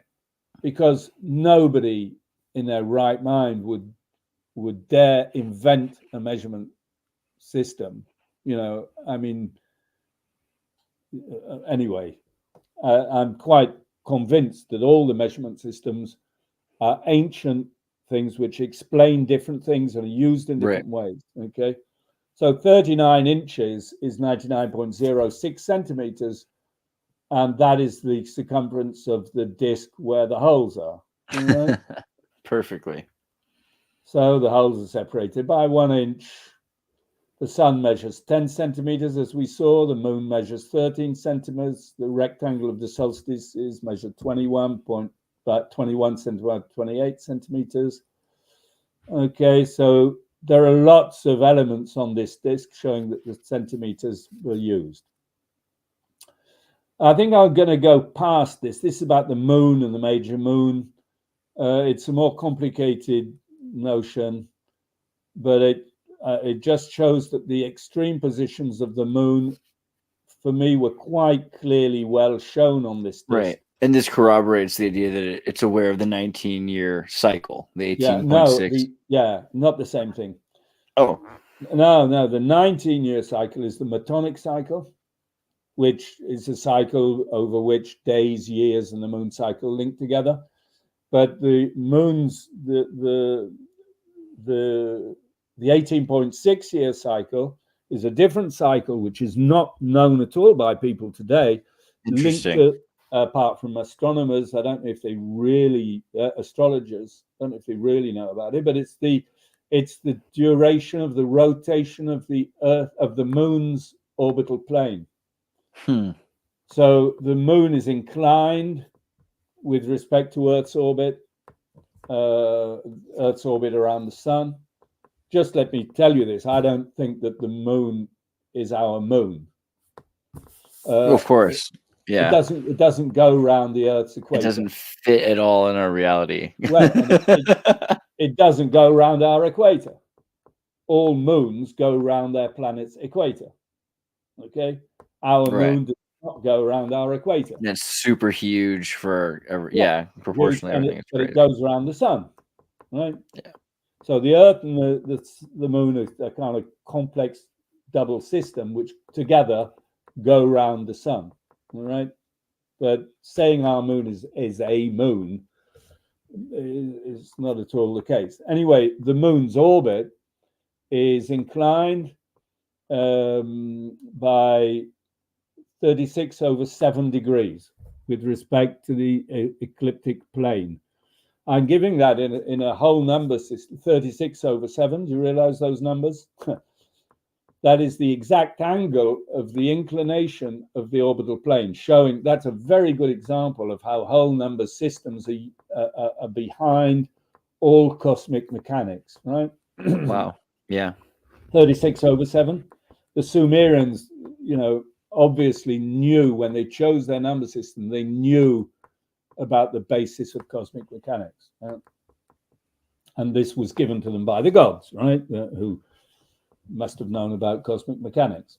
But anyway, this 18.6 year period is the moon's. The moon is on an orbital plane which is inclined by 36/7 degrees, 5.145 approximately, and that orbit, that plane, turns over 18.6 years, and so it modifies the position of the moon's rise. And that modification of the position of the moon rise was followed by megalithic alignments. Very obviously, the maximum position of the moon's rise will be in 2025, and I'll be organizing here in Brittany observational events in megalithic sites so people can come and watch how the moon rises exactly in those alignments. This was put in place, 7,000 years ago, and you can still use it.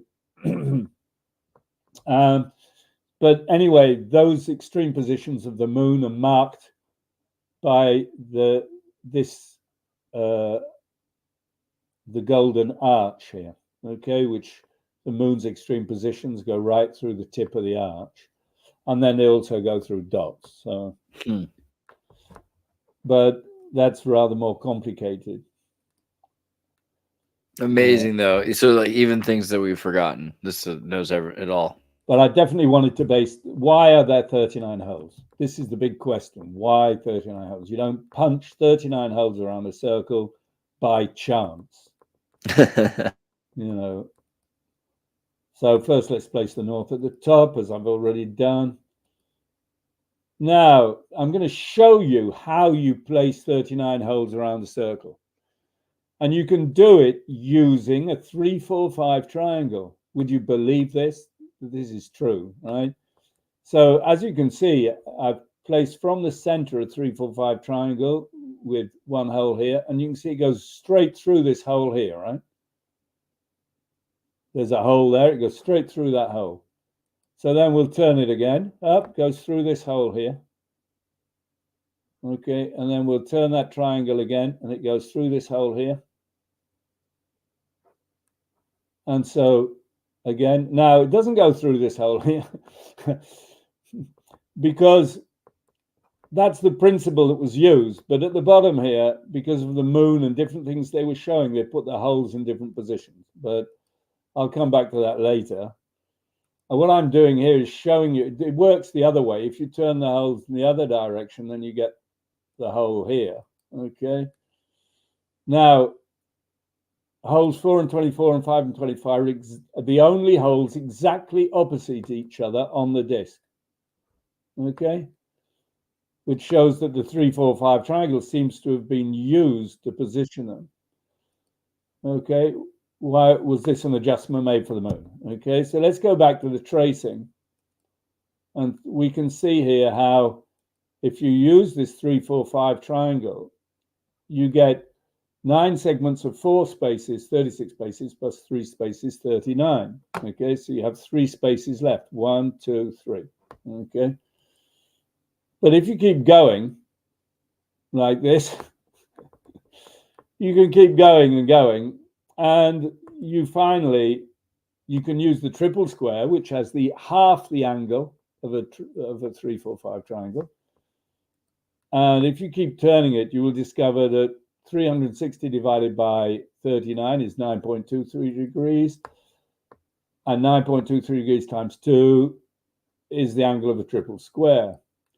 So basically, you can trace 39 holes around the disc using a triple square and a 3-4-5 triangle, which may not seem important for a lot of people, but when you've watched my videos on the Carnac alignments, then you'll understand why the 3-4-5 triangle and the triple square are very important.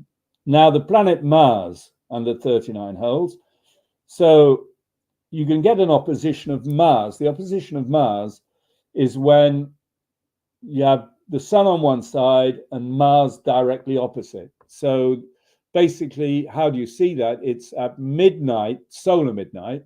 So according to your time zone, your clock might not be exactly right, but at solar midnight, Mars is due south. Okay, So when the sun is due north, Mars is due south at solar midnight. So you get the opposition of Mars. Now the period, what's called the synodic period of Mars, is 780 days. Okay, 780 days is 39 times 20. Okay, so 20 days times 39 gives you 1 Mars cycle. All right. The average time between two oppositions, well, I won't go into all the details because it's getting a bit late, but you can see the slides. So I'm trying to remember, that's like also in the Mayan calendar. It's like a exactly. It's the 20-day calendar. I talked about the score earlier and all that. Yeah, so, the cantons. The cantons are like 7. So basically, if you put a pin, I've got my sky disk here. Okay, can you see that? Or right, yeah. So if I put a pin at the top here, and I move it every 20 days. So that's the sun. That's my position for the sun. Okay. So if I take a red pin here, for example, right, and I put it in my sun, this is correct. On the 18th of November, there was a total conjunction of Mars and the sun, 18th of November, which is 10 days ago. So that is the correct position, one could say, for now. But if every 20 days I move my pin, my peg by 1 step, then I can follow the position of Mars relative to the sun. Every 20 days I move my peg, okay? And I know where Mars is, and then when I've done when I've moved it all these times, then I get an opposition. Sorry, I'm not very good at this. I get an opposition of Mars and the sun. Okay, that is 39.5 times 29, 20 days. 20 days. Right? Wow. So basically, it's obvious that 39 holes is linked to Mars, right? Mars had 20-day calendar, and I showed how each hole was 20 days on the side. So this was for 2007, 2005, 2007. So this is quite an old showing, but it shows how in the same way, you know, can you see the red pin going round? Yeah. And so it gives you the dates as we go down and shows you how every 20 days you move your pin and you see that we're going to come to a Mars conjunction. Boom. Oh, it's gone off the screen. But it keeps on track. Yeah, exactly. Okay, so, and then you keep going. That's really impressive. I mean, so we did an episode earlier just talking about all these different kinds of calendars, how hard it is to deal with them. And here's a tool that you can use. Exactly. So we talked yeah. about the 20-day Mayan calendar. Obviously, it's very important. The month was the Winal and the Tekena. Winal, yeah. So the sacred Tzolk'in is 260 days. 3 260-day cycles. Tzolk'in equals 780 days, which is the Mars cycle. The Mars, that's right. That's the deal. Okay. So we quite clearly see that this is the same. Those Mayans are so lucky. It's another great coincidence, Howard. I don't know. Well, I reckon, I reckon they must have had the Maya. Maybe they hid it in Nebra. Yeah. You don't think maybe it's just an accident, right? Yeah. They were so drunk. You can divide the Nebra sky disk into 3 parts, and so you can follow the Tzolk'ins on the Nebra sky disk. Yeah. Oh wow, yeah, of course. Every 20 days, 13 times 20. I have a general idea like where things are going. Okay. Now I later discovered that Venus, I discovered very shortly later that Venus, in fact, has a total cycle seen from Earth it's called the synodic cycle of 584 days. Now that is very close to be able to be divided by 39 as well. 39 times 15 is 585 days. So if you have another peg, which a blue one, if you like, which you move every 15 days, then you can follow Venus as well on the same disk. Okay, so I can take a blue peg. Okay, I can take a blue peg like this one, and this one I move every 15 days. I have to remember when there's 15 days, and so every 15 days you move it, and so you're following the position of Venus with respect to the Sun, and with respect to Mars as well, because if you're moving Mars and you're moving Venus and you've got the Sun, then you can follow the relationship between Mars and Venus. Now I developed that further, and I created this thing. Whoa. Which I call an astronomical plateau. And this, incredibly, is based on an object which was found in ancient civilizations. This is my modern version. The object which was found in ancient civilization. Now, hang on, let's see. That is the best Epiphany calendar I've ever seen, I gotta say. What you're building here. I want to buy one. I gotta get one for my mom. Hang on, that's 15-day Venus calendar. So this is you can see it moving around. Anyway, I'll keep. Do I go into this later? These are all the details about how to use it. The great Mars, Venus, Sun cycle. There's a lot of things that can be deducted from this. I'm just wondering, Mercury. Now, Mercury, again, the same thing. Mercury has a 116-day synodic cycle, which is 3 times 39, minus 1.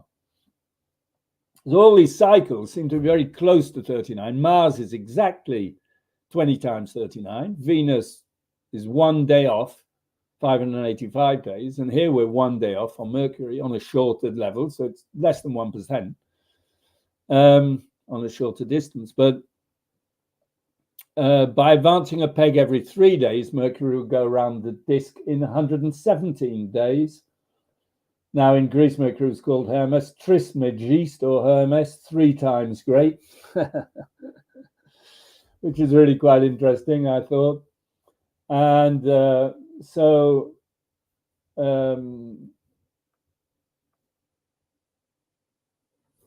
basically, Mercury, Venus, and Mars can all be placed on the disk. And right, I also talked about the human gestation cycle of 273 days or 39 weeks.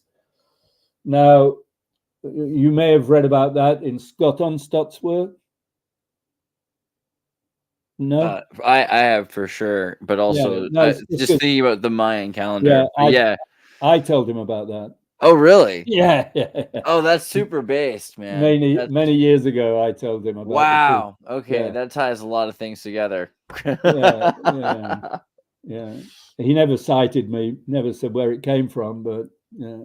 Well, my God, I'm glad I found you now. Then, for the love of God, because the lunar orbit lasts 27.3 days. Everybody can know that. But I knew this already, of course, because I was really into the Mayan calendar. I was one of those weird kids that would write it on my hand every day. I was anti-Gregorian growing up. Okay, it's a few of us. So 10 lunar orbits last 273 days or 39 weeks. Okay. Now, few people know that the sun also turns on its axis in 27.3 days. People don't know that. Do you know that? Yeah. The sun turns on its axis in 27.3 days, and the moon turns on its axis in 27.3 days. So it's another interesting point of the 27.8. Well, and it's also why do the sun and the moon turn in exactly the same time period? These are questions I ask myself that keep me up at night. It's but it all lends weight to the 273 days, which is 39 weeks. All right. Yeah. I mean, do you that's a yeah. I mean, I don't know how deep you want to ponder that, like the idea that the universe and everything is based on those measurements itself, like the fact that yeah, right. That is, yeah. I'm pretty sure that's what it is. I show here on the Vézelay. This is the Vézelay in it's a very old church in in France, and this is where Saint Bernard preached the Crusades, and this is an incredible representation. I can't go into all the details of this, but you have the zodiac. There are 27. 1, 2, 3, 4, 5, 6, 7, 8, 9, 10, 27 little medallions. Can you see those medallions here? There are 29 altogether because there are 2 here. But if we take the base, this is done in a very subtle way because, you know, the moon's orbit is 27 1/3 days, but the moon's between 2 full moons, it's 29.5 days. And so they've done this in a very subtle way by adding these 2 medallions under the line. So the line corresponds to the orbit. And what I like to show is, you see, so they have the 12 signs of the zodiac. Can we see one here? Here are the fish, number 3. Oh, yeah. Okay, those are the fish. And next to that, you will see the work that it's being done in the fields at the time of the sign of Pisces. Okay, and then here you have Aquarius, who is sprinkling water. Oh no, it's this way. And you have the underneath. You have this must be Aquarius here. I can't really see it very well like that. And you have the medallion next to it saying what's going on in the fields, in nature. Everybody worked in the fields in these times. So to get people to know the zodiac and when the zodiac signs were, they put these medallions which corresponded to what was happening in the fields. Yeah, that time of the year, you're going to be working the fields at that time because there's... Well, they're working in the fields all year round, but what they were doing different things. So So they're digging here or cutting the grapes. If you go to one point, they're crushing the grapes to make the wine. So all the different seasonal activities were put there to help people to memorize when the different zodiac signs occurred. Totally. Okay. Now, this fact has been totally misunderstood in modern times. Yeah, they're like, oh, they have pagan architecture because they didn't know any better. Come on. Well, and then they put it round the other way, saying that, in fact, that's Saint Sebastian the crab. That's what it is. It's not Cancer. No, but they put it the other way around, saying that this was to tell people when they should be doing things in the fields. Oh, okay, right. Yeah, so it's a kind of agricultural calendar. Inversion. Telling people what they should be doing. You know, when it's in Scorpio, then you make your wine. When it's in such and such, then your sheep give birth. The totally husk, ridiculous. The metamorphosis to the husk, the emptying of the soul, and just no longer like this is what they were doing as a depiction, but now you have to do it, so it loses its love and value. Yeah, and this is based on the idea that people in cities have to tell everybody what to do, right? Whereas people in cities aren't going to be telling people what they're going to be doing in their fields, right? People who are working on the land know what they have to do and when they have to do it, and you know, they just know it. They don't need people in cities with calendars saying, "Wow, well, we're in Scorpio now. You have to do this." It's the other way round, okay? It's totally the other way round, and so it's very important to realize how sort of modern academia has turned things on their head. And it's become a very popular thing now to say that the Karnak alignments were an agricultural calendar telling people when they should sow. They're totally ridiculous, ridiculous. But a lot of people believe this because that's what's shot out there, you know. But it's not that at all. It's the other way round. It's when you're doing this, well, you're in the sign of Scorpio, okay? But anyway, get back to my point here. My point is what? Is that you have the 12 signs of the zodiac with each medallion showing what's been done in the fields. That makes 24. And then if I did another 3 atop here, 25, 26, 27, above the head of Jesus, right? Which is a very interesting thing. There's a kind of opening here in the zodiac. In the 27 club, yeah. Okay, there's an opening in the zodiac, like he's opened up samsara, and there's an opening to get out of it, right? Yeah. And if you look in here, look, there's a third of a medallion there. There's a little thing in there. Oh, interesting. Yeah. I'm zooming in here. What Well, is that? There, It's like I'm zooming in for you. Oh, great. What is that? It's a stork. Oh man, like a baby napping stork. Exactly. It always comes back to the foundlings. Oh man, it's a psycho pump. You know, he brings down the souls, and he also accompanies them back up. You know. Yeah, through the chimney. And there he is on a third of a medallion, showing 27 and 1/3. That's the most sinister thing I've seen on a cathedral in a minute. I mean, and I've seen some messed up things in Leon. Yeah. Interesting, eh? Yeah. Oh man. Quarter moon crescent, like the wow. Vesely moon calendar. Okay, so anyway, that's the 273 days. So I go into the details of the moon calendar. Now, this is what I wanted to show you. Once I published my book, the first edition of my book had been published on the Nebra Sky Disc. A reader who had bought the book from Amazon, I suppose, sent me an email saying, this could interest you. I've discovered these things. I've discovered this, you know, I never heard of this, called the 58-hole game. And these are kind of tables that have been found all over the Middle East, from Egypt. You can see the different places, Mesopotamia, Syria, Egypt. Yeah. Now I'm seeing where you were going with that thing you had. What's really freaking me out is I was on a plane and I saw some guy playing one of those like ancient African games with all the little pins, and it looked almost exactly like this. It reminded me of this. Yeah. And that's what has led people to believe that this is a game. So, of course. And so it is in the museums, at the Louvre Museum, there is one, and it's called the 58-hole game. Oh, man. That's exactly what I saw. I saw someone playing. They're like, this is the most ancient game in the world. Yeah. Now, why would I see that right before this? This is so weird. Yeah. Now, what you have to work out here is, this is what it's called. So you go to the Louvre Museum and you see this game, the Jeu des 58 trous, the game of 58 holes. And it actually says in the museum, of course, the rules of the game have never been found, so we don't know how it was played. Okay?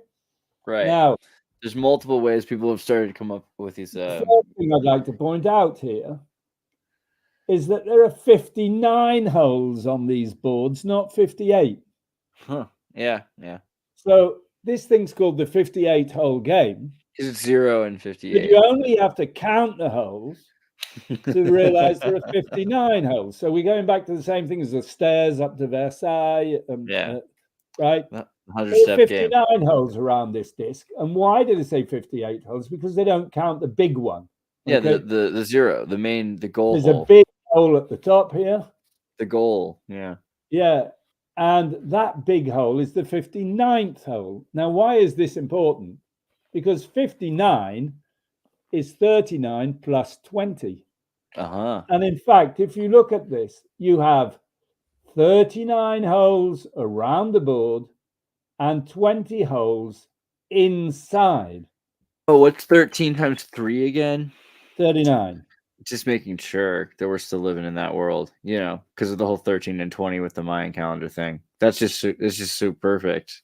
So do you realize that before I knew about this, I had suggested that the Nebra sky disk had been used to count 20-day periods and here someone explains that there's a board with 39 holes around the outside and 20 holes inside, which enables you to count day after day. Every day you move your hole one peg, and once you've done the 20 holes in the middle, then you move the Mars peg one peg further, right?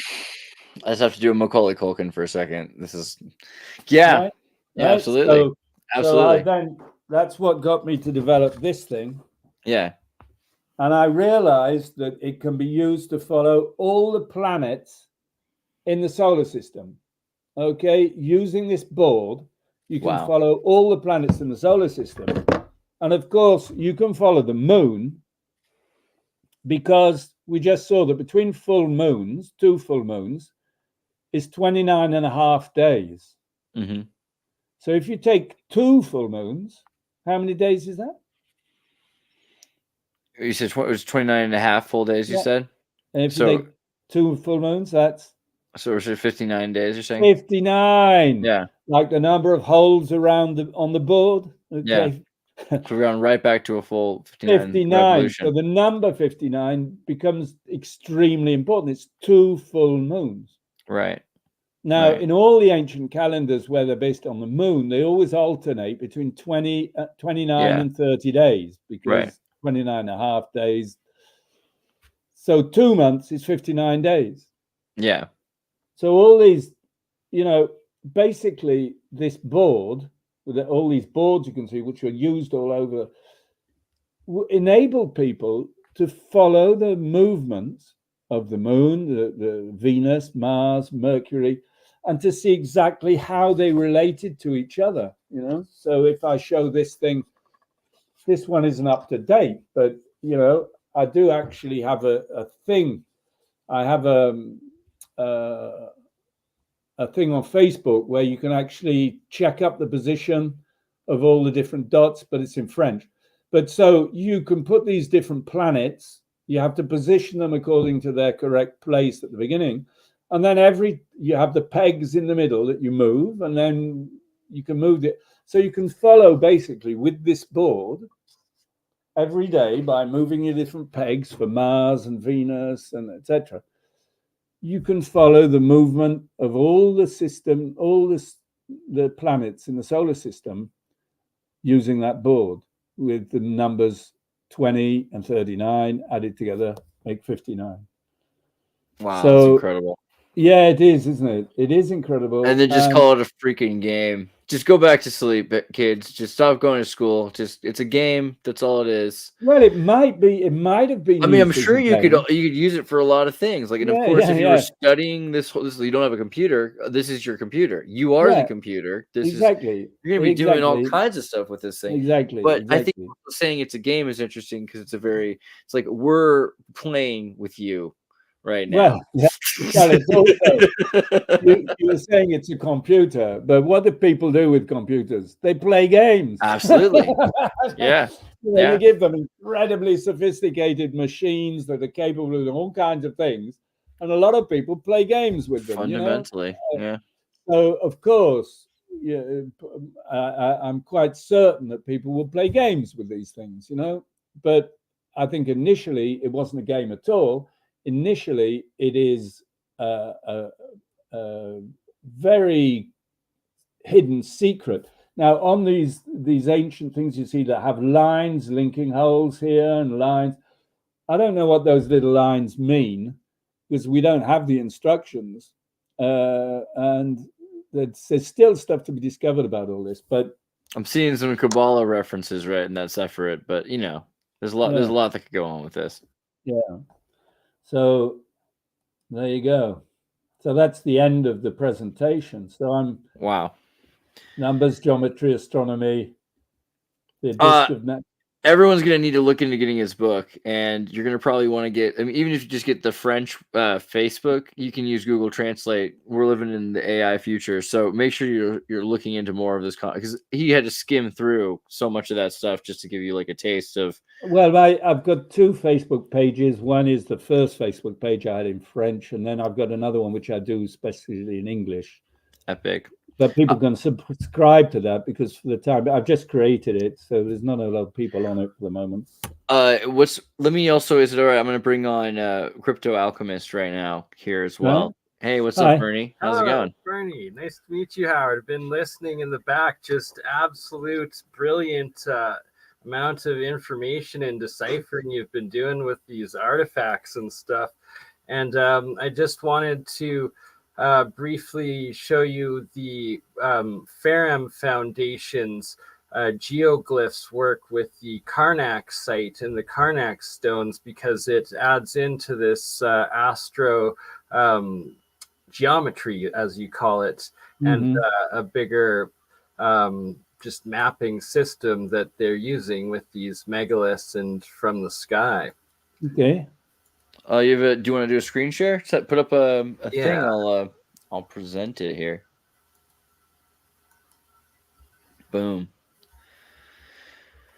So Arthur Ferrum, what he's done is he's calculated that a lot of these megalithic sites, that the specific lengths and angles of the stones, when then plotted out onto the world map, map out to all these other ancient sites.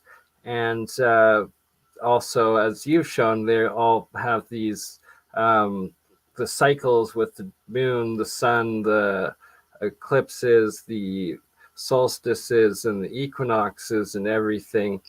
And that he shows, his work is showing the calculations of what he calls the geoglyph or geoglyphology alignments within them.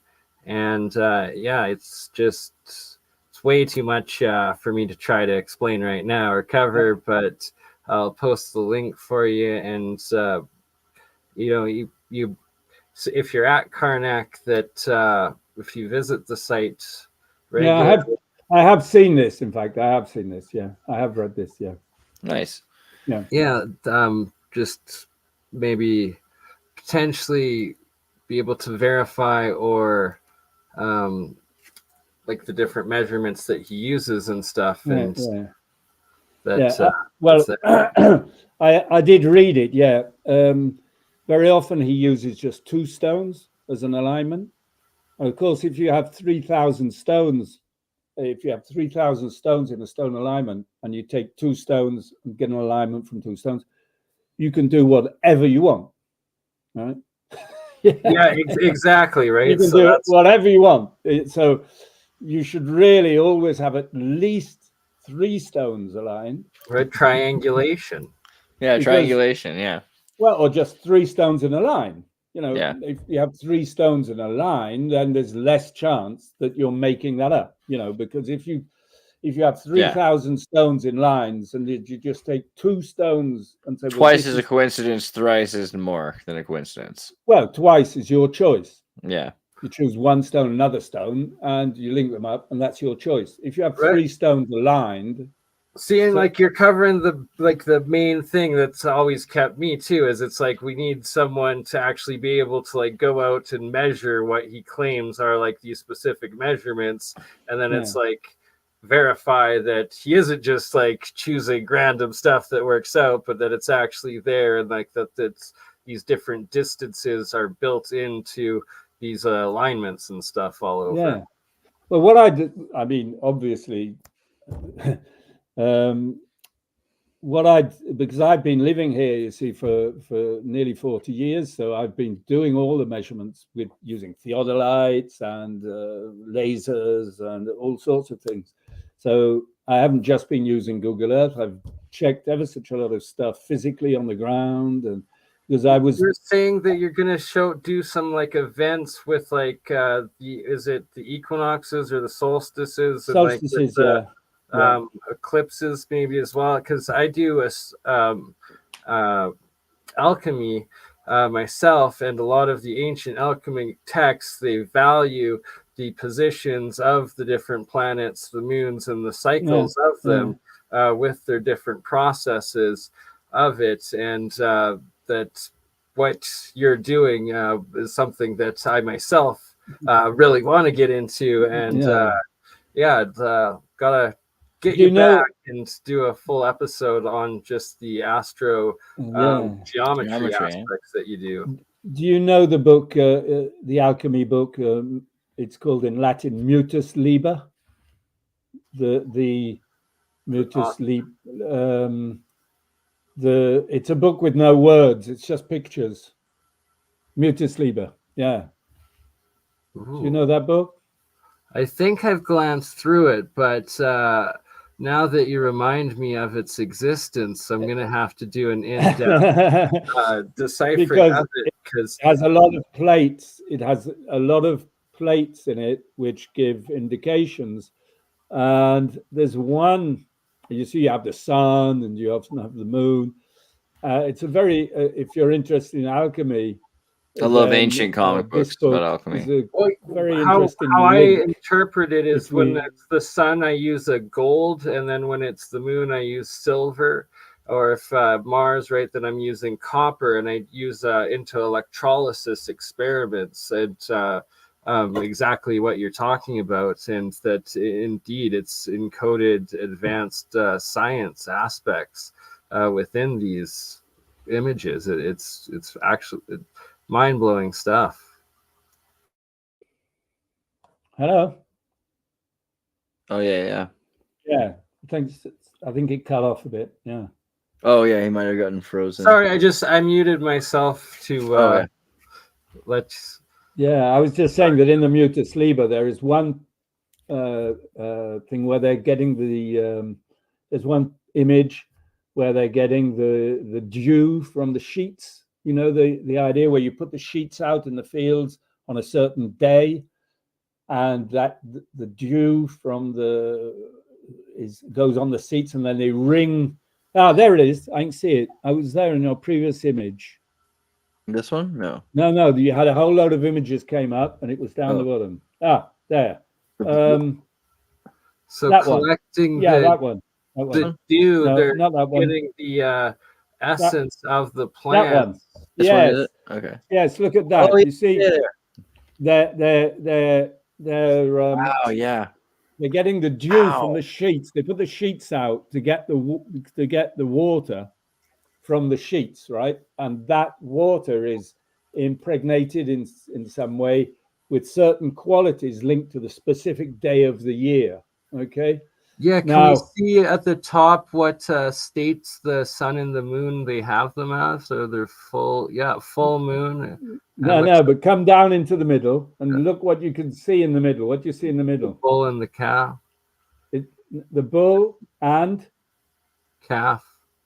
No, what is it on the left? Sheep. A sheep. It's between Aries and Taurus. Ah, yeah. Okay, it's the 21st of April, which is the date between Aries and Taurus. Do you understand? Mm-hmm. Yeah, that is the orientation of sunrise of the first part of the Karnak alignments. 21st of April, the sun rises in the axis of the first part of the Karnak alignments on the 21st of April. Wow, I want to get a big color copy of this book. This is great. Yeah, they're very well. As far as alchemy is concerned, there's no writing in it, but it's an incredibly, everything has been explained through images. Yeah, the pictures worth 1,000 words, right? Yeah, but you have to be very, pay attention. The best form of a comic book, absolutely. Bernie, did you have any more questions you wanted to ask? At least like 15 I've written down. So we'll just leave that for the next episode. Well, if it's all right, Howard, we'll show where they can get more of your content. I'm going to show them your YouTube page again. And if hopefully we can do something again in the future, because this is just incredible. Thank you so much for putting so much energy into this and so much time, because I think it's really, really valuable information. And this is the Yeah. kind of thing that can change Well, not only our perspective on the past, which is a huge thing, by the way, like just the way we look at the past is so broken. And I agree. And I appreciate that you're trying to show the correct, that these are people that are at least as brilliant and probably more brilliant than us. And we should try to aspire to even understand how brilliant they were. But but the future is benefited by the fact that the more we understand this, the more we can use this. We can start putting pins in the calendar and just see, just by looking at the sky, what's going on and track reality. So Okay. Well said, Xirtus. But just thank you again. And also everyone go to howardcrowhurst.com. Check out his website here. Yeah, I've just started putting my stuff in English. I've been living here in France for all these years. So all my work was done in French. All my books were published in French. All my talks were done in French. And so most of my work is not available in English. So I'm in the process of redoing it, putting it into English, bringing it out on this new website. So I'd like people to subscribe or so that it will. Should have been streaming this to your channel. We'll have to do it when we have you back for the next one.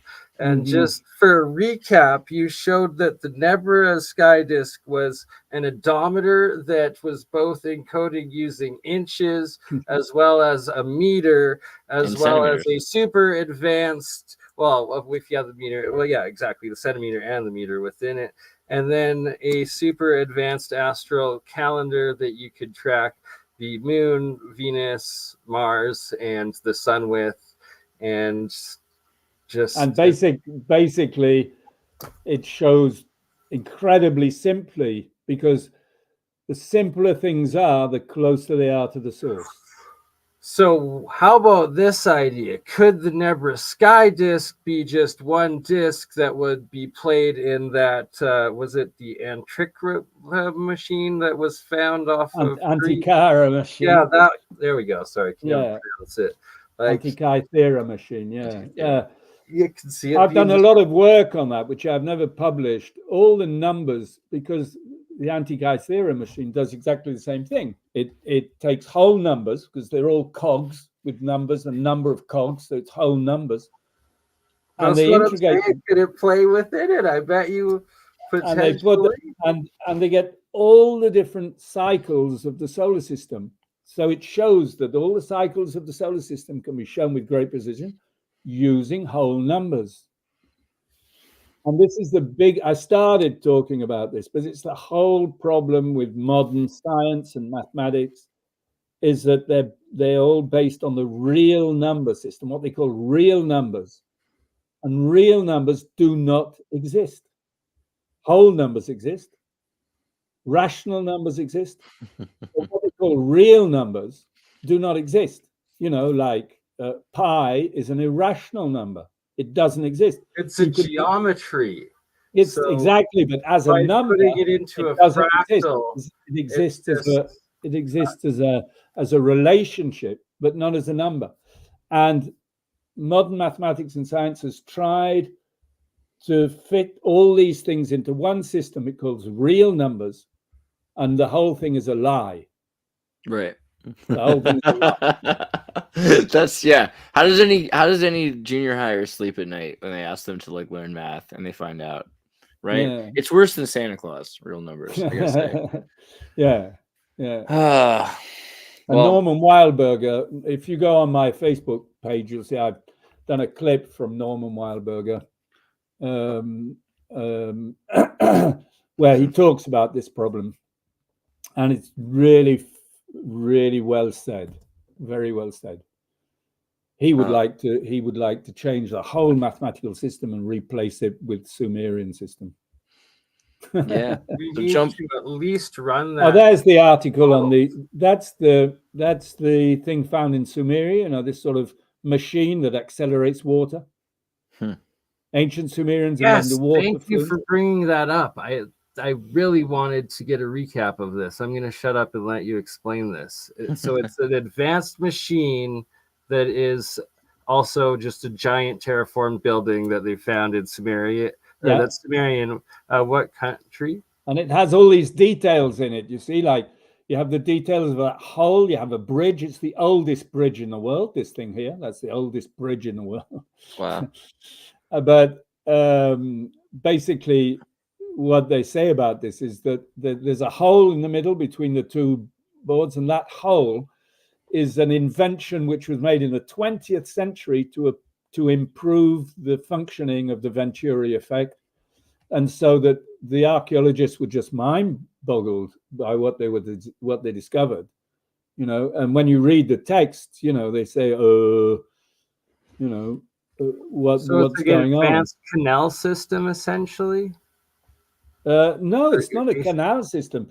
It accelerates water, the flow of water. So you have the river coming down, and it goes through the system, and it flows out much faster. And so it flows out faster. So it goes further, and that enabled the river to go all the way to Lagash, where it was drying up before it got there because of the temperatures. Isn't that like over unity? If they're it's like a pump. It's like a pump. What pressure, they call them flumes, a digital reconstruction of the flume. Flumes are what we use as pumps. You put them in a river, and you can pump water with them, right? Like the water would have to rise, and it can't rise. So instead, it just pushes to make sure that more water gets through the shorter space. And so it just continues to have that much water going through a smaller space, which then causes it to go faster. Well, most probably, yeah. That's what's called the Venturi effect, okay? Pretty sweet. Nothing to do with the song by America.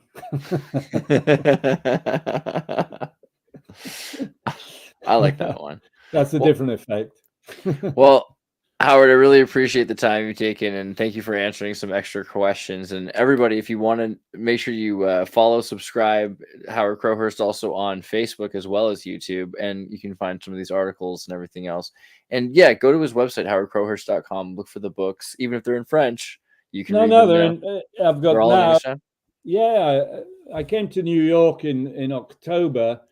And I did a series of talks there, and I presented 5 of my books, which are now in English. There you go. Sweet. That's one. Versailles, the other story. Hang on, I've got them here. I can show them. Sweet. Howard, can I entertain you one last question about Versailles? How was Versailles so advanced that they had these giant water wheels that like mechanically powered I forget what sort of machine, maybe it was like an elevator as well as like water up into the palace, yet no bathrooms, toilets. Like something doesn't make sense there. The water system at Versailles represented at least half of the cost of the construction of the palace. It's just an incredible, it was an incredible thing that he did. Water was pumped up from the River Seine. They developed a whole system over a massive area to get all the water, to get the pressure necessary to get his fountains to a certain height, because the pressure wasn't enough, and he wanted the fountains to be higher. So you're saying that they literally they allocated half of the budget and work into advanced plumbing, yet didn't plumb in toilets. No, exactly. There were no toilets. Yeah. The reason for it is this. You see those fountains? Yeah. They are temporary megaliths. They are temporary megaliths. So they were turned on at certain times to create certain things. This is very advanced science, but it comes from the ancients, and it had been reserved for royalty. Wow. That's why royalty remained royalty, sir. because they had the knowledge. Read your books. Yeah.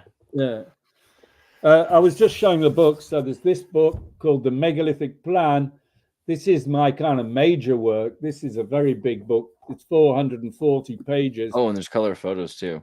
It's awesome. all full color, which makes it expensive, but more useful. Yeah. Well, it's not the kind of book you're going to read in 5 minutes and chuck away. Yeah, exactly. You know, so it could have been published in the States if I'd accepted it to come out in black and white.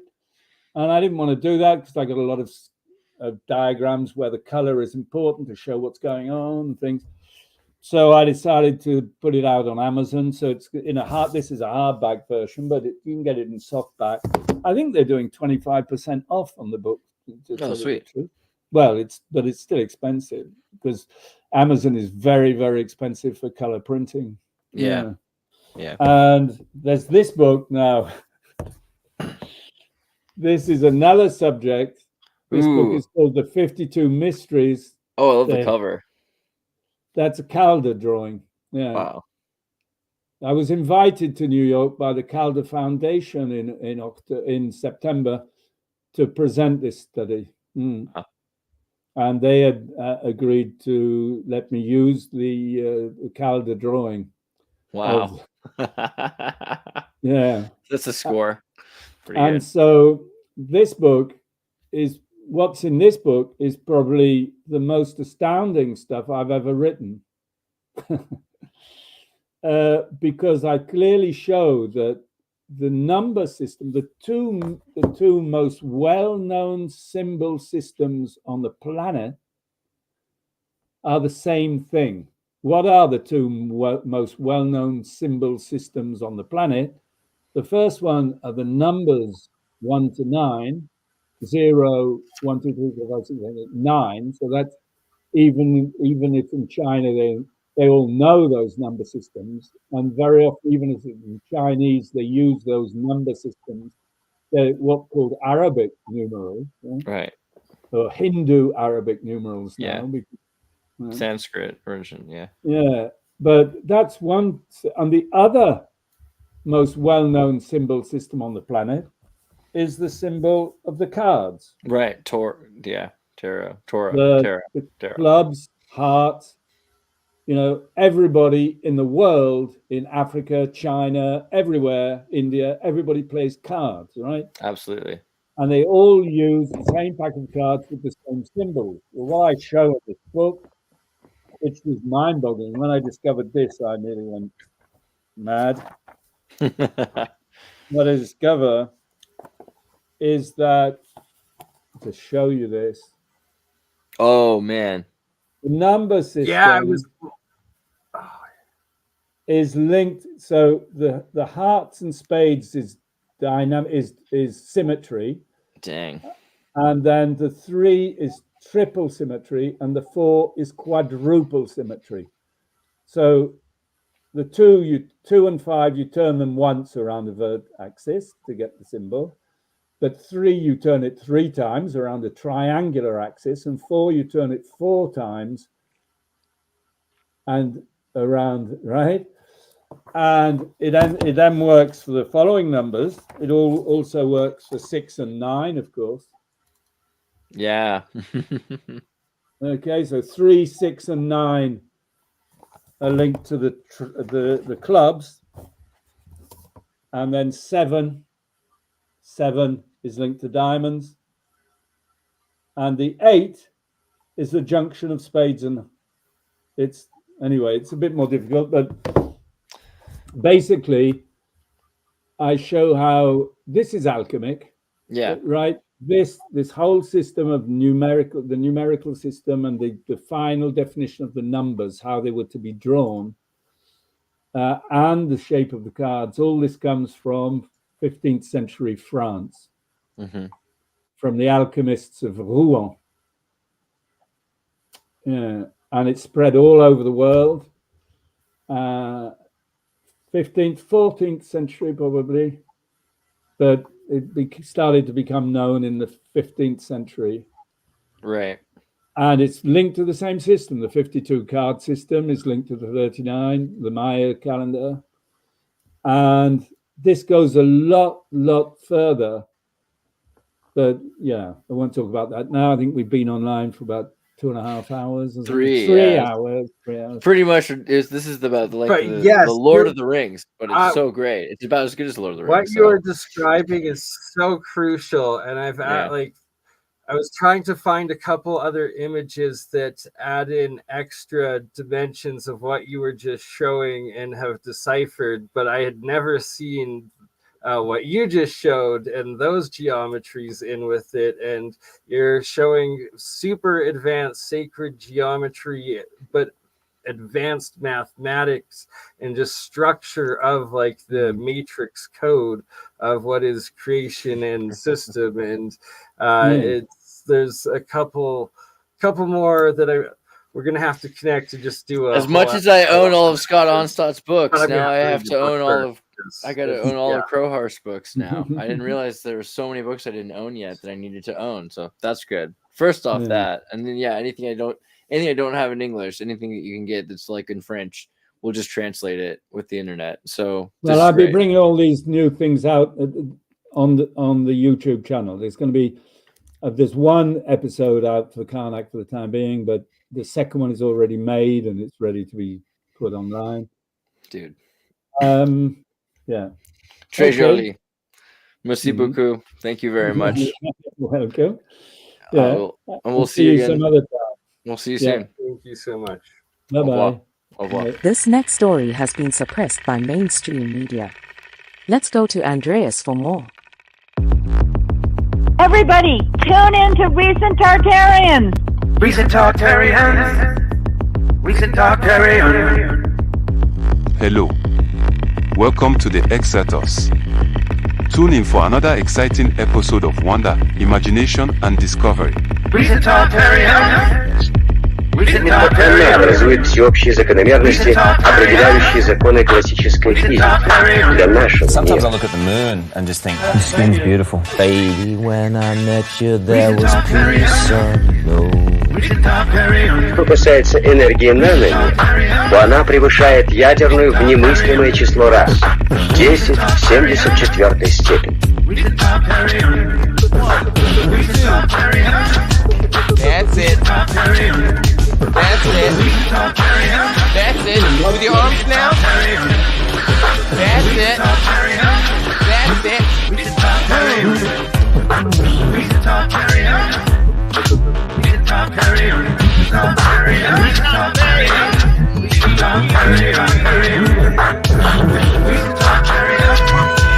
Thank you for watching Xirtus. Keep listening. Remember, if you enjoyed the video, please follow and subscribe and share and support. It really helps. Coming up next, Xirtus. By the way, that's gone. If you didn't record that, that's gone forever. It's gone.